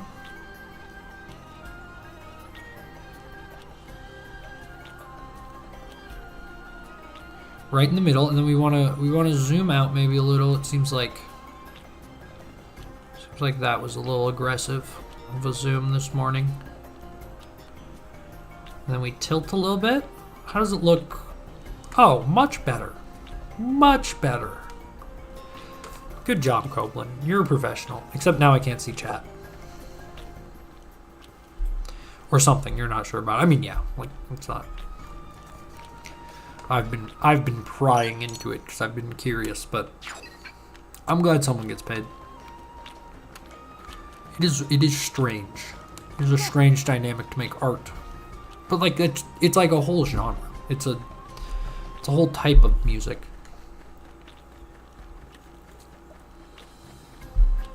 Okay, here's my problem I'm expecting. I feel like I'm gonna want to play this game. You know what? I know I need to explore 20% of Noctilum. I could just do that tonight off stream. I mean, given I'm gonna probably end stream around like 8:39, and I usually go to sleep at like 10, so I don't have that much more time.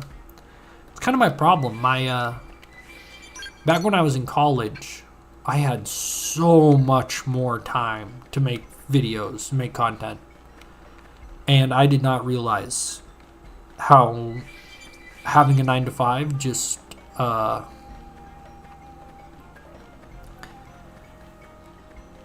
just like the amount of physical time it takes up. And I used to work 4 days a week at my last job, so during summers still had 3 whole days to like make a video. Like when I was doing videos a little slower, I would often do one or make like 2 over the course of the weekend on my 2 days off, or you know, I had 3 days off. I'd make 2 videos and have 1 day to like do homework or whatever I need to do, chores. But now I have 2-day weekends.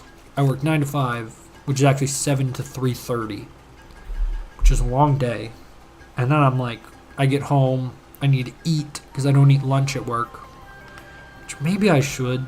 I don't know. I don't take a lunch. I don't like taking a lunch at work. And it's probably not very smart. But that's how I am. So then I have to come home, I have to eat. And sometimes I also just like want to do something that isn't streaming. Like today I went for like a walk for an hour, which is something I do a lot. But, you know, it's just a lot of... There's not enough hours in the day. That's why I'm not making longer YouTube videos right now. It's just the amount of time where... back when I was in college, I had so much more time. Especially when I was having classes. Like I go to class for, at most, 3 hours a day. My last couple of years of college. Given I was taking a very light course load. My last 2 years, I should say. My last 2 years were super light. And it was like, I would get back from class around like noon. And like have the, oh, please no, please no, please no, I'm right, no, no, no, no, no, no, no, no, no, no, no, no, no, no, no, no, no. Okay, we go this, we go this, we go this, we go this, and then we run away. Did that work? Is this gonna work?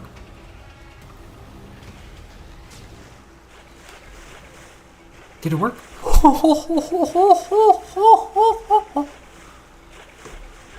Also, is my mic peaking when I do that? Like, it in my software says it's peaking. At least it doesn't sound bad when I raise my voice. Because in the past, I've like tried to check and it sounds fine. So I think maybe the software is just like, you're getting a little loud, bud. And it's like, my microphone sucks. It tends to be quiet. It's kind of okay if I peak it. But if it wasn't like offensive to you, that's good. Hi, Bubba. He's passed out on my lap right now. It's perfect. When I first got Lammy, he was pretty shy. Okay, it doesn't sound that good. He was very shy, and one of the first ways we really bonded was I would sit on my couch and just play video games, and he'd just sit on my lap for hours. He's the most cuddly little lap cat. What did we play? Did we play Control? Was that our first game? I think so. I think we played through Control. And then I played through all of Super Mario Wonder with him on my lap. 100% in that game. Speaking, I don't know. We were talking about Switch earlier, I guess, but good Switch game. I'm glad I didn't stream that one. I would have been... Frankly, like, I wouldn't want to watch someone play that game. It's like, it's really fun to play and not that interesting to watch. Which I have a deep problem with, where it's like this game. Really fun for me to play, fun for me to stream. I can chat, I can like look at chat and stuff and not, you know, feel like I need to be like super focused on the game, but also I like am completing stuff and enjoying myself. But it's not the most fun to watch, I think, for everybody. Like, I was trying to go back through my footage from yesterday to, like, find a fight so that I could see how the audio sounded, because, like, the fights are the loudest part. Oh my god. Oh, he's not aggro, okay. And there was a lot of me just sitting watching cutscenes that I didn't care about. I think if you enjoy me just talking for hours, this is a good game to watch, but I also understand that it's not the most conducive to like great content. I don't really care. My YouTube channel has consistently made questionable decisions on entertainment value. Making a 40-part completely unedited Let's Play that ends like pretty close to the end of the game. Very questionable. Very questionable for that one. Apologies to anyone who liked my Moonstone Island series. Don't worry, there might have only been one of you.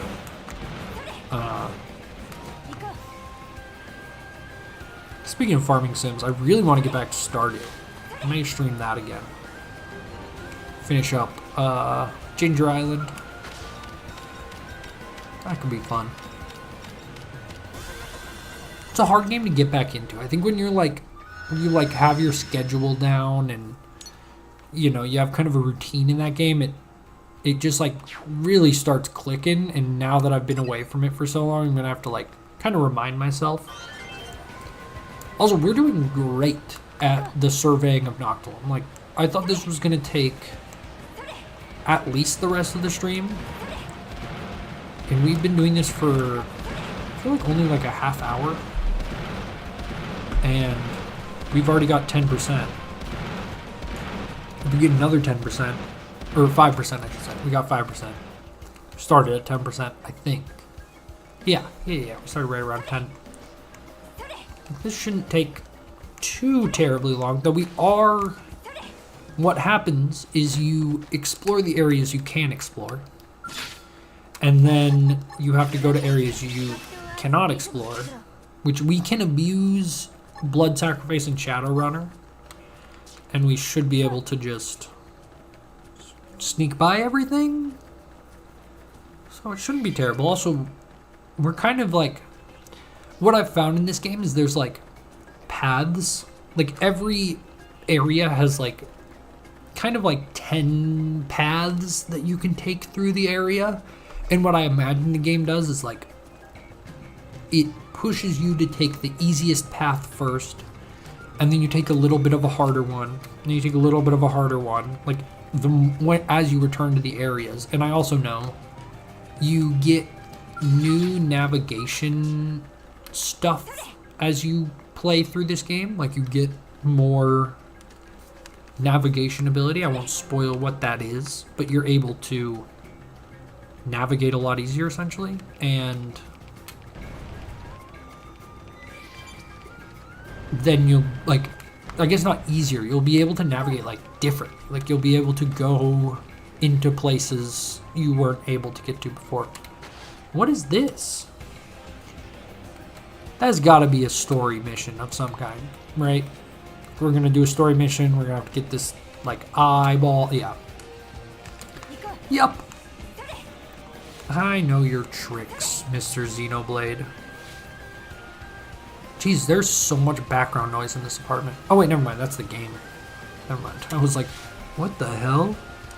I mean, there is a lot of background noise in this apartment, but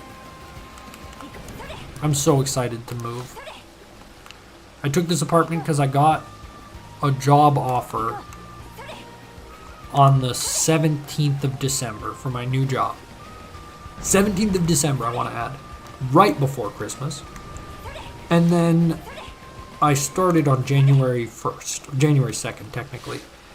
And finding an apartment in 2 weeks and moving, all while Christmas was happening, was super stressful. And I kind of just took the first place that accepted me that was also in my budget.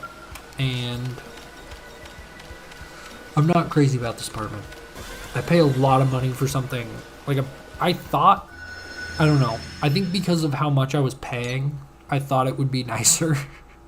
And I kind of didn't, like, piece together that, like, this place is kind of a ripoff. So, it's fine. It checks all the boxes that I had, where it was like, I really want a dishwasher. I really want a balcony.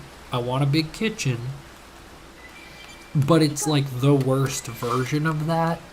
And also, some of those, like, you know, dishwasher barely fucking works.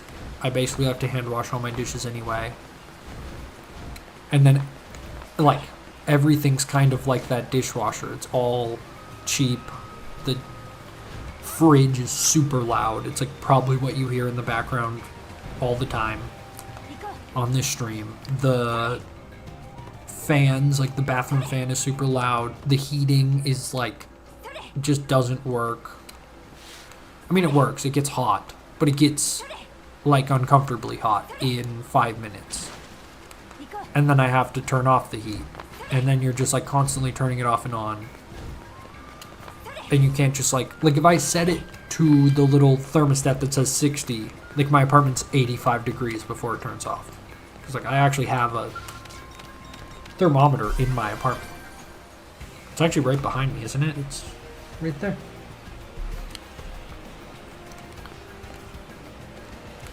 That is my, it's a thermometer, it's a barometer, and it's a humidity-ometer. I don't know the word for that one. But yeah, it's kind of cool. And it works. I bought it at an antique shop. I didn't know if it worked, really. And the temperature's super accurate. And the barometer works super well. I was very surprised by that. I thought that was funny. Like, sometimes people will be like, oh, there's a storm coming. I'll be like, huh. And I'll look at the barometer and like, you know, the pressure's way, like air pressure's way down. And you're like, yeah. Like it helps me understand, because where I live, I think where everyone lives, the weather people are always fucking wrong. And it's interesting to see like, okay, yeah, like they're wrong, but in reality, all of the tools that they have to try to tell me if it's a storm or not are telling them it's a storm, and it's not really their fault for being wrong. Also, my sister's ex's mom worked at it's not NOAA, is it no? Yes, I think it's NOAA, the people like the National Weather Service, and she was a very cool lady and knew a lot about weather and helped me understand that it's like an imperfect science, but also like they do the best they can. Like, they're not dumb. They're like very reasonable in the reasons they make the predictions they do. Also, her job was more like when you work for NOAA, and she worked, I believe, in Oklahoma. So that's where he was from.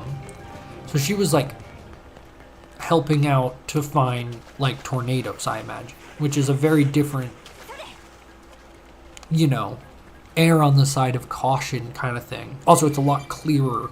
Like, the weather's a lot more obvious in Oklahoma. Is this gonna give me exploration points? No. Does it? Survey rate 17.89. It might have. It might be every one you get. I don't know. Hope everyone's having a nice Wednesday. Had a pretty good Wednesday. They cater food at my work every Wednesday, which is a nice perk. I usually don't eat lunch at work, so it's kind of ironic. Some of my coworkers are like, oh, you actually are eating lunch today? I'm like, I'm going to eat lunch if they're going to give me free lunch. I'm not insane. But it is a little weird. I don't know. I think part of it is that they want the remote employees to come back in, which was funny that, like, one of our IT people, like, she was working remotely, and then she'll come in literally just for the free lunch and then go home afterwards. Like, she just picks up some Chipotle and then leaves. Which, I mean, respect to her. But also, like, I mean, maybe she knows what they're trying to do. Also, they work in the boring part of the company. Like, everyone I work with, jobs are insanely boring and sound like absolute hell to me. And then I have, like, the most fun job ever. I just don't get it. I got so lucky. Also, I'm trying to, like, creep up this vine. Let's see if we can do it. Damn it. I hate the Switch joysticks. Also, I never got a Switch Pro controller because I knew the Switch 2 was coming. Oh, also, I couldn't have climbed up that way anyway. And I guess I'll get one. Oh, God. I was thinking about it. I'm like, okay, if I buy a Switch 2 on launch day with the Mario Kart bundle, that's $500. Then I buy a Pro controller. Probably going to be about $100 if I had to guess. Also, taxes in my state are 10%. So that's $660. I'll probably also buy another game, something like Legend ZA. That's another $60 or $70. I'm up to like almost $700 on the Switch 2 launch, which I don't really have. I mean, I guess I do. I do have $700 of like spare cash, but it's a lot of fucking money.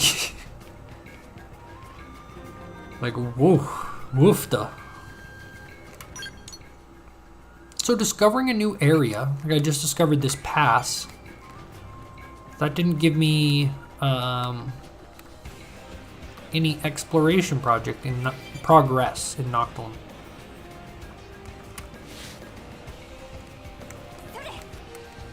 Oh, the Tyrant, I assume. Oh, there we go. I see another probe place. You know, I think I will fight these guys, because it shouldn't be too bad, and I think that thing will leave me alone. Yes.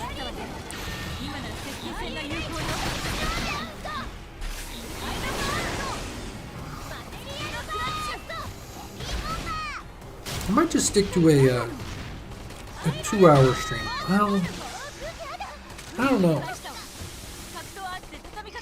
I need to remember to have balance in my life. Is the only thing. Like, it's a lot of time to commit to streaming. God, I don't know how I would do YouTube, like, make videos these days. Kind of a bummer. I love making videos. I think it's more fun than streaming, but like 3 hours was nothing when I was making a video. The video process start to finish was like 8 hours for like a pretty, well, I would like record like 40 minutes of footage, cut it down to try to make it closer to 20, which that would take like probably 3 hours recording and editing. Then I make thumbnails. It's like 4 hours. I could do it. I could make a video after work of like my old-ish style. Hey bud, you're falling down. Yeah, pull yourself back up. I'll fix my legs. Oh no. You see the little paw? My cat's being very sweet. I'm so glad I put him in hell. He needed that. FN Site 215. How close are we getting to hey bud, here's his grandpa's sweater though, so we gotta be careful with it.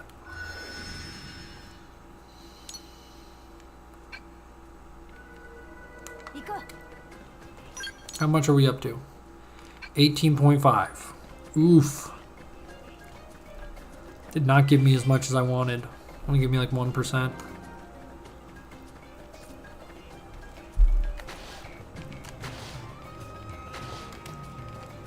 Damn. I don't think I can get over. Yeah, I can't get over that. Oh, that's so cool. They've clearly like. So this is what I'm talking about how as you get further in this game, you get new navigation abilities. I know once we finish the next chapter, I'll be able to jump over this gap. And then, who knows? Okay, so if... What am I gonna find to like fill out the rest of the map? Or not fill out the rest of the map, but get these last 1.5%. You know what? Actually, I'm so dumb. Affinity missions. So we need stuff that's primary destination Noctilum.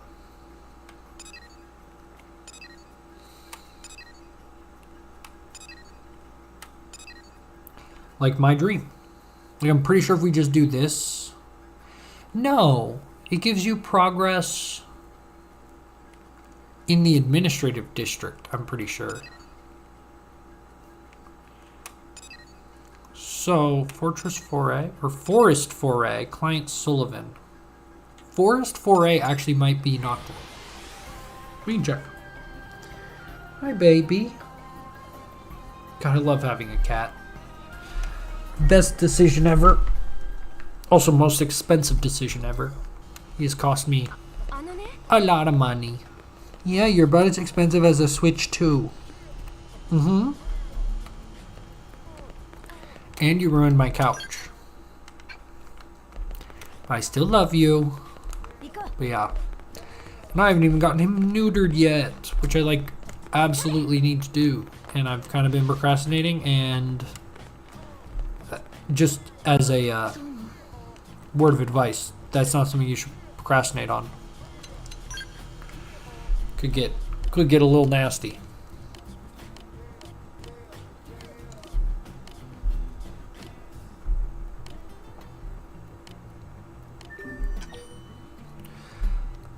So we need to... Oh, I already have all the stuff? Yep.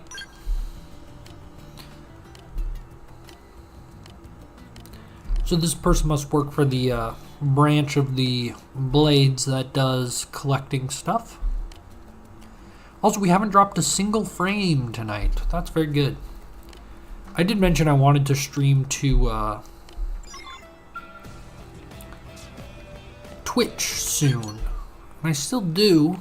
But I didn't get that set up tonight. Again, it's just a time thing. And money, kinda. Also, this is Noctilum, right? Yeah, there we go. Okay. Maybe we are getting the quest progress here. Or, by doing this quest, we get survey progress. I don't know. Hopefully. But, yeah. Maybe one of these nights I'll get that set up, because it was something I want to do. I thought it would be fun. See if we could grow the community. Oh, I'm dead. Lark Tuba? More like Lock Tua. Am I right? Bring back Hawk Tua. She really got canceled. Like, I feel like she was like a funny meme that even like people like me who weren't like actually into Hawk Tua and her podcast and everything surrounding Hawk Tua. Also, what am I looking for here? 6 phosphorus tree seeds from Noctilum's Rust Lake. I don't see any of those. Oh, I think I saw one. But Hawk Tua was like a funny, goofy meme. And then she got canceled for trying to sell crypto. Which also, like, I don't know why everyone like dogpiled on her for doing scam crypto. There's a lot of people doing scam crypto rug pulls. Like, she is just one of many. And there are a lot of much bigger celebrities also making scam crypto rug pulls. So, I mean, it seemed like she was like also clearly taking advantage of it. It was not like she was pretty not aware of crypto, but like she probably knew it was going to be a rug pull, or should have known it was a rug pull. But it was also like someone trying to use her clout to make money and probably just offered her a lot of money. So I don't know. Bring back Hawk Tua.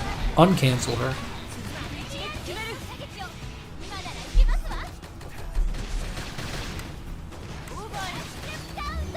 Also, I've decided I'm going to stop buying Budweiser, drinking a Bud Light tonight. But I've decided, because I kind of thought they were cool because they worked with the trans creator, and I thought that was a good vibe. I like when companies do that. I'm all for that.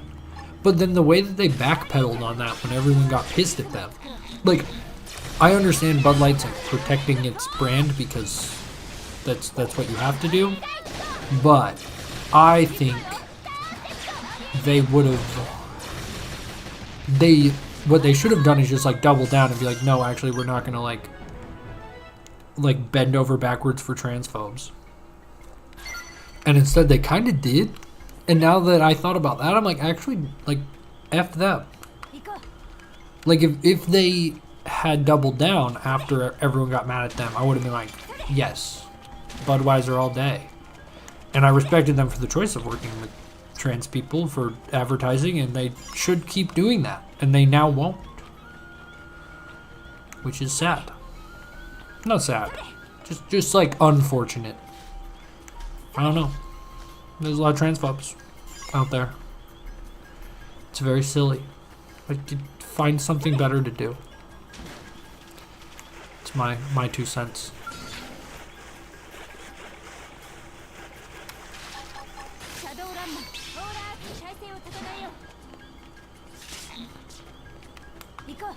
Thank you for coming to my TED Talk. Okay, so we're getting phosphorus tree seeds, which I'm really hoping this counts as survey progress in Noctilum and not in wherever I am in the city where I accepted this quest. It's like, look at me go. Look at me now. Look at me now. I'm getting paper. Look at me now. Look at me now. I'm fresher than a motherfucker. Little bigger because I'm killing They try to beat all my shit. Bet if you wither and get into checks on super fall all my dick. Oops, I said. Is that really how short Chris Brown's verse is on that song? I think I skipped some. I don't think he goes straight into oops, I said all my dick. I didn't really say all my dick, but since we're talking about that shit, all you hate to say hi to it. I'm done. Is it that short? Then tell Breezy how you keep the dice when you're doing that thing over there, homie. Eight, let's go. Because I'm feeling like running now. I'm feeling like I gotta get away. But I know that I don't and won't have stopped because you know I'm gonna win every day. Just know that you won't have stopped me. You were never gonna pop me. Every time you gotta say it, you gotta go and shout every little thing you've been doing because it's automatic. Thinking of moving everything and bada bing, bada boom. Gotta do a lot of things and make clear to a couple that I'm always running. I gotta keep thinking again and again. Now I beat you to death now, move a little foul, better call it ref and everybody in West out. No, not best when I come and doing this and banging on my chest while I'm banging in the east and I'm banging in the west. I come give you more, I can never give you less. You carried in the street and you're reading the press. Do you really want to know what's next? I won't keep going, but that's like most of Look At Me Now. And the fact that is still in my brain somewhere, a song I've not heard in probably 6 years. Like, it was a party trick of mine that I could do the Busta Rhymes part of Look At Me Now better than most people. I still don't know what he says at certain parts. Like, I think it's just gibberish. Which makes it less cool. Like, Eminem does that a lot. Like, on Rap God, if you actually, like, look up the lyrics, it's like, technically he's rapping really fast, but it's because he's going like, like, it's just gibberish. But, like, the syllables come out and it sounds nice. I actually don't mind the song Rap God. I like the way that, like, his voice, like, almost just turns into percussion at some points. I'm beginning to feel like I'm a rap god. All my people from the front to the back nod. And who thinks their arms are long enough to slap box?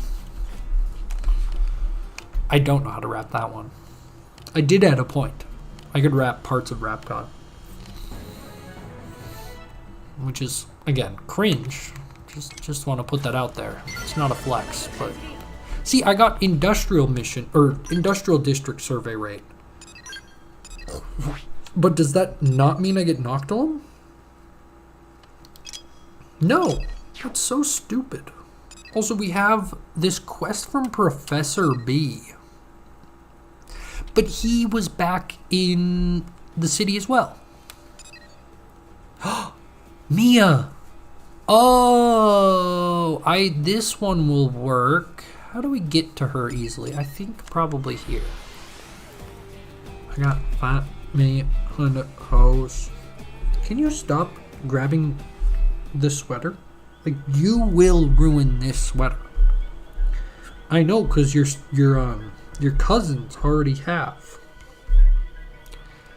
His cousins are my parents' cats. He has a rich family life. Also, I for a very long time in my life was like, if I ever call my pet my child, like, literally kill me. And I said that. Because I think it's cringe when people are like, this is my son, Lammy. He's 6 years old. And it's like, no, that's your cat. Stop calling them family. You did not give birth to that. But now that I have Lammy, he's my son. And you won't change my mind. He's part of the family. He's my boy. That being said, I don't make that an excuse to spoil him too much. Though when I adopted him, I like went to PetSmart and spent like almost $300 on just all sorts of cool stuff for him. And I remember I was like going through the store and it would be like, there was like a cheaper option and then maybe a little bit more expensive. And I picked the more expensive every time. And I just said to myself in my head, only the best for my boy. But that was also before I got you, Lammy, and the person I adopted him from, he lived out in a barn, and she was having a really hard time catching him.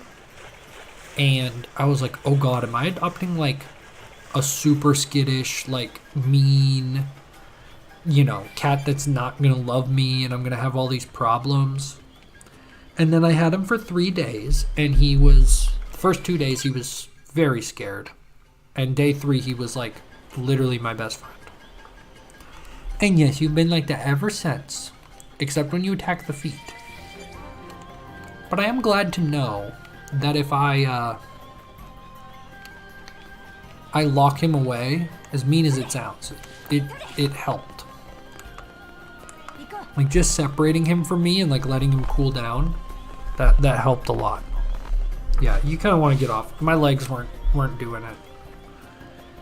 Just don't attack my feet, please. Oh, actually, he just got off my lap and now my legs are cold.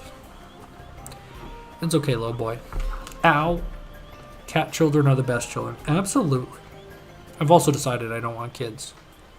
Do you want to come back up? He's just kind of pulled himself up between my legs. And he's now trying to claw at my wiener, it seems like. Mister, that's not very nice. So let's, human children sound awful to have. Yeah, they do. They really do. The place I work at, everyone has kids. And they sound so unhappy. Like, everyone I work with is like, my kids fucking suck.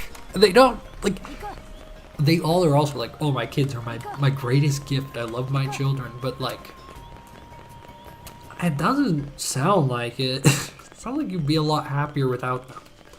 But then I work with one guy, and he's older, and he doesn't have kids. And I think he would have really liked to have kids or have had kids, and he's like, he's a little too old for that now probably, and like his life right now just doesn't make a lot of sense, and he seems to like really hate it. So there's that side of it where it's like, if you think you're gonna regret it, I think you're better off having kids that suck and make your life harder than living the rest of your life thinking, man, what if I did have kids? But I just don't like kids, man. It makes me so uncomfortable. And I'm sure, like, if I had my own, I would get a lot more used to kids and, you know, become more okay with it. But it just, does not sound fun to me. Also, I think if we complete this quest for Mia, we should get to 20% in Noctilum. Might be where I end the stream, we'll see. So it kind of feels like a nice stopping spot. We do chapter 6 tomorrow, and we start the Skell missions.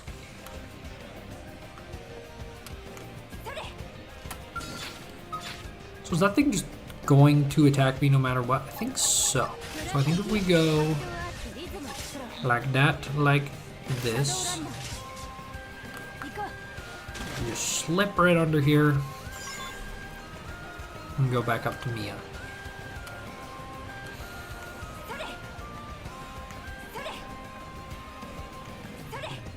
But yeah, I don't think I want children. A lot of people do, man. I've been on the dating apps a little bit, and a lot of the people on those apps sure do want children. Given the people I'm looking at are women, so maybe it's more common among women, but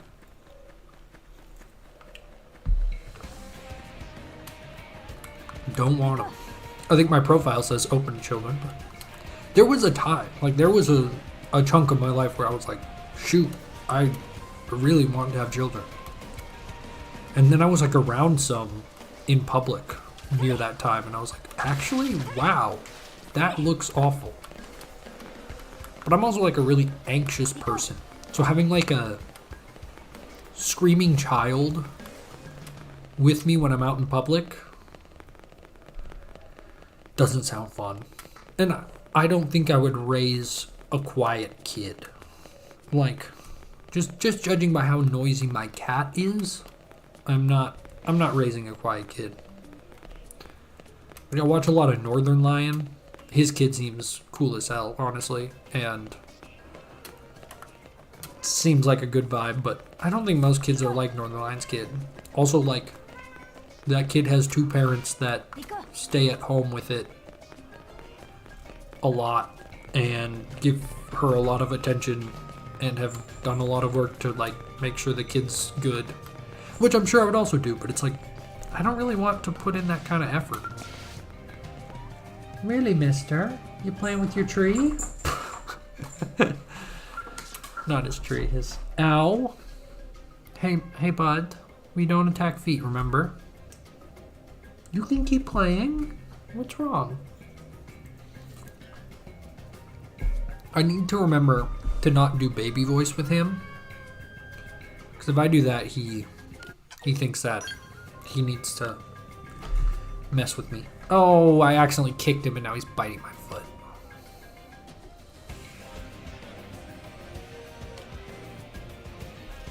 Sometimes if I like hiss at him,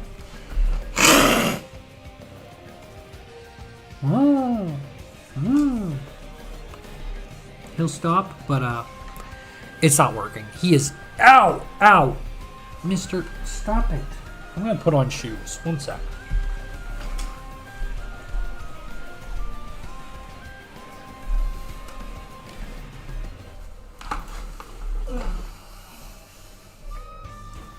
When I first adopted him, he would attack my feet, and I kind of thought it was cute. And he was a lot more little at that point, and he has grown a good amount and gotten a lot stronger. And now he hurts.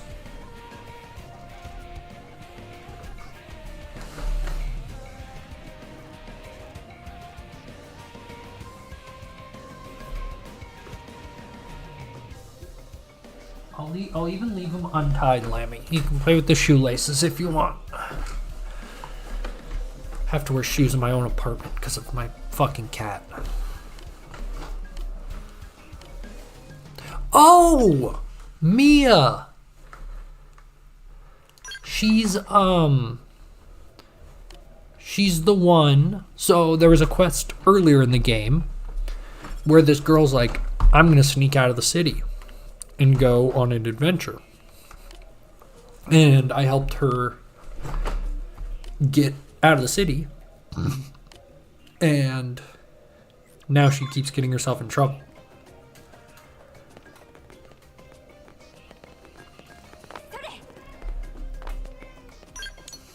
Yeah, what are you gonna do now, mister?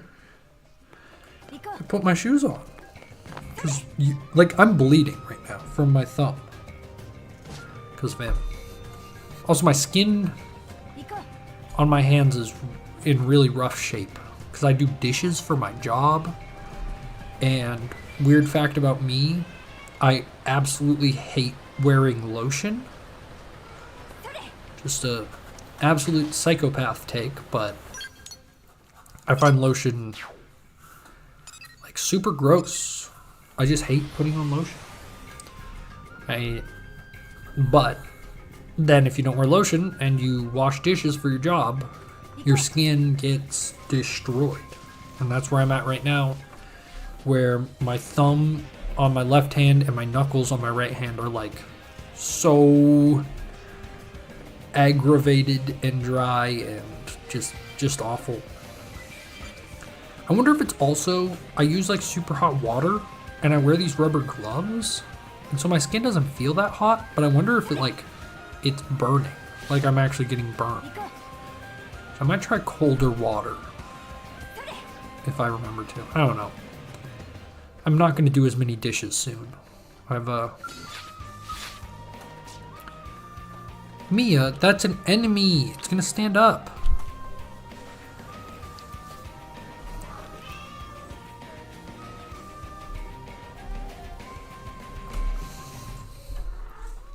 Do you hear this man behind me? He's going ballistic.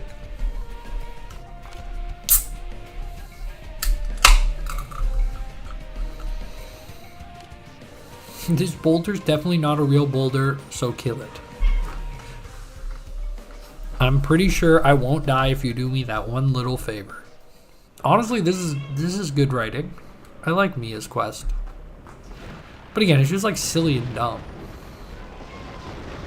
Oh, I like the design of this enemy. That's cool. I thought it was just going to be a typical one of these, but he's got like a whole look to him.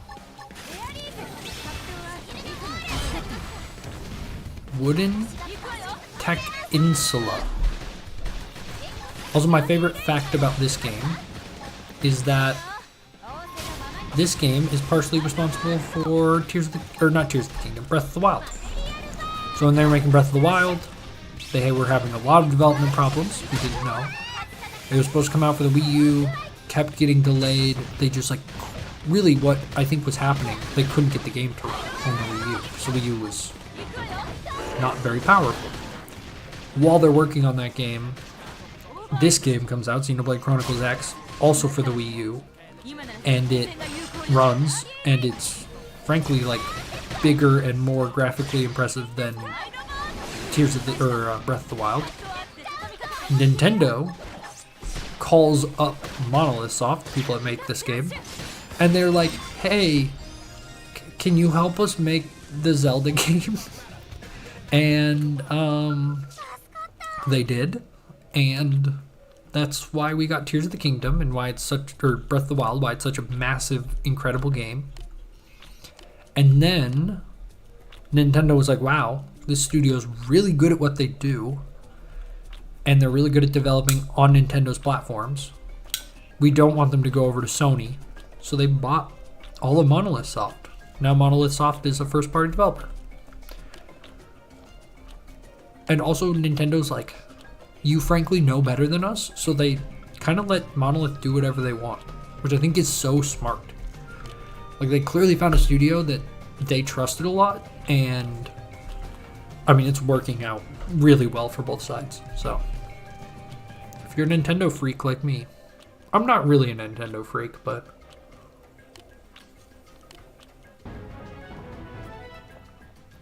I'm definitely more of a Nintendo freak than...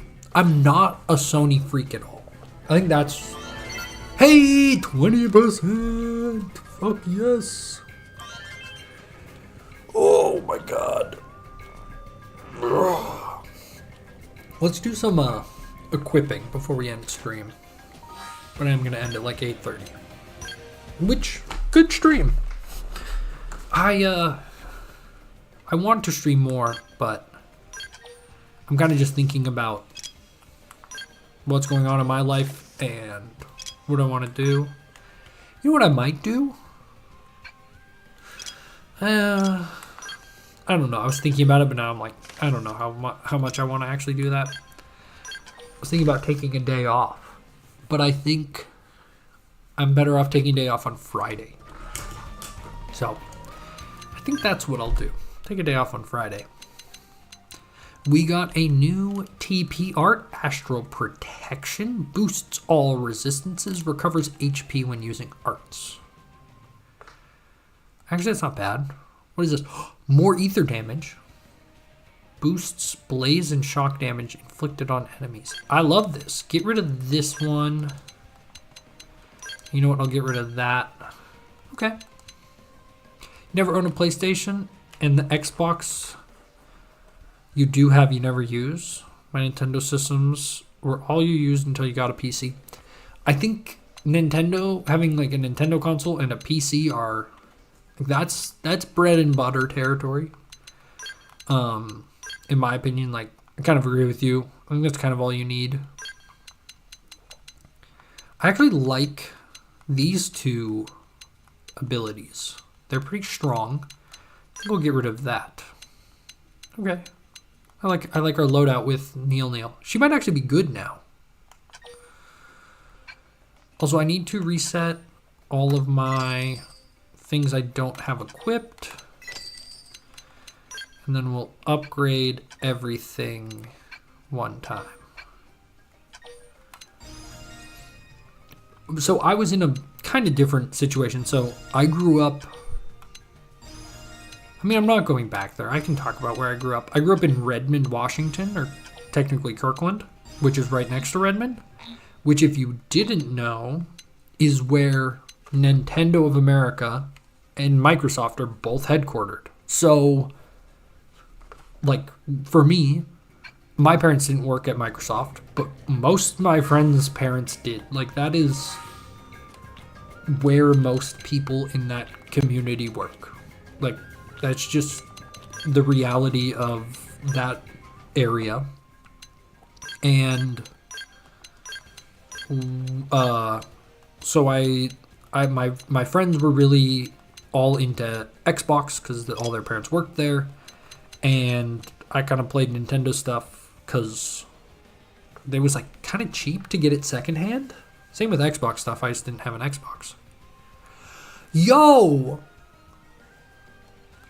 I just realized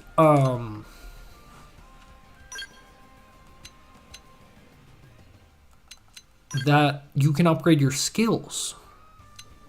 This whole time oh my god, and it's very powerful. Whoa.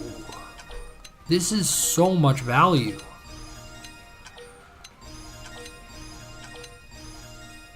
Oh my god. See, that's not my problem with this game, but a problem with this game is just like, you don't even notice. Damage to humanoids, that's not that important. I don't really use overdrive right now. Boost critical chance by 10% when HP is 50% or less. I don't really need any of these, but we can upgrade them. And that's going to boost our damage by a ton.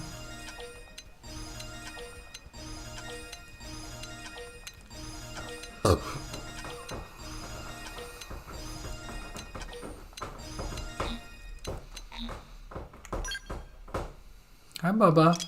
Yeah, you're being really loud. Oh, you're eating the couch. That's good. When I empty his litter box, I find some weird stuff. So can I equip this one? Yeah, cool. Boost damage when triggering ranged combos, sure. Boost TP by 20 when using an range art, double that if you have an aura active. Yeah, sure. What about Astral Crusader stuff? Boost resistance stagger, boost ranged weapon, critical damage ranged auto attacks by 5. Electric resist. These are all melee.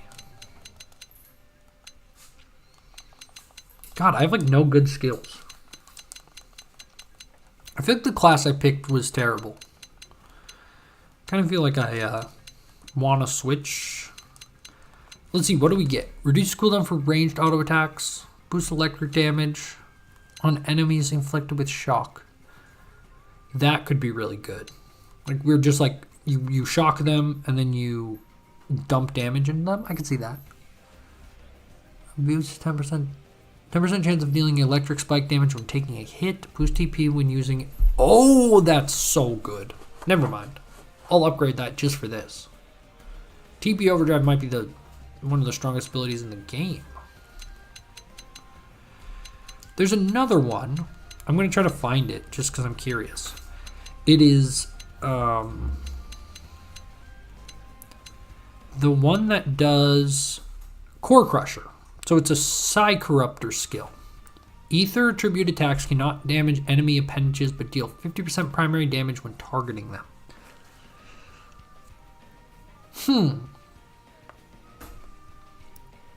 For some reason this is broken, apparently, and I'm not really sure why. I think what it might be is there are certain appendages that take more damage, but because you cannot damage them, you still damage the enemy, but you're allowed to do like thousands of damage to an appendage that also buffs your damage. So, something we need to definitely try out.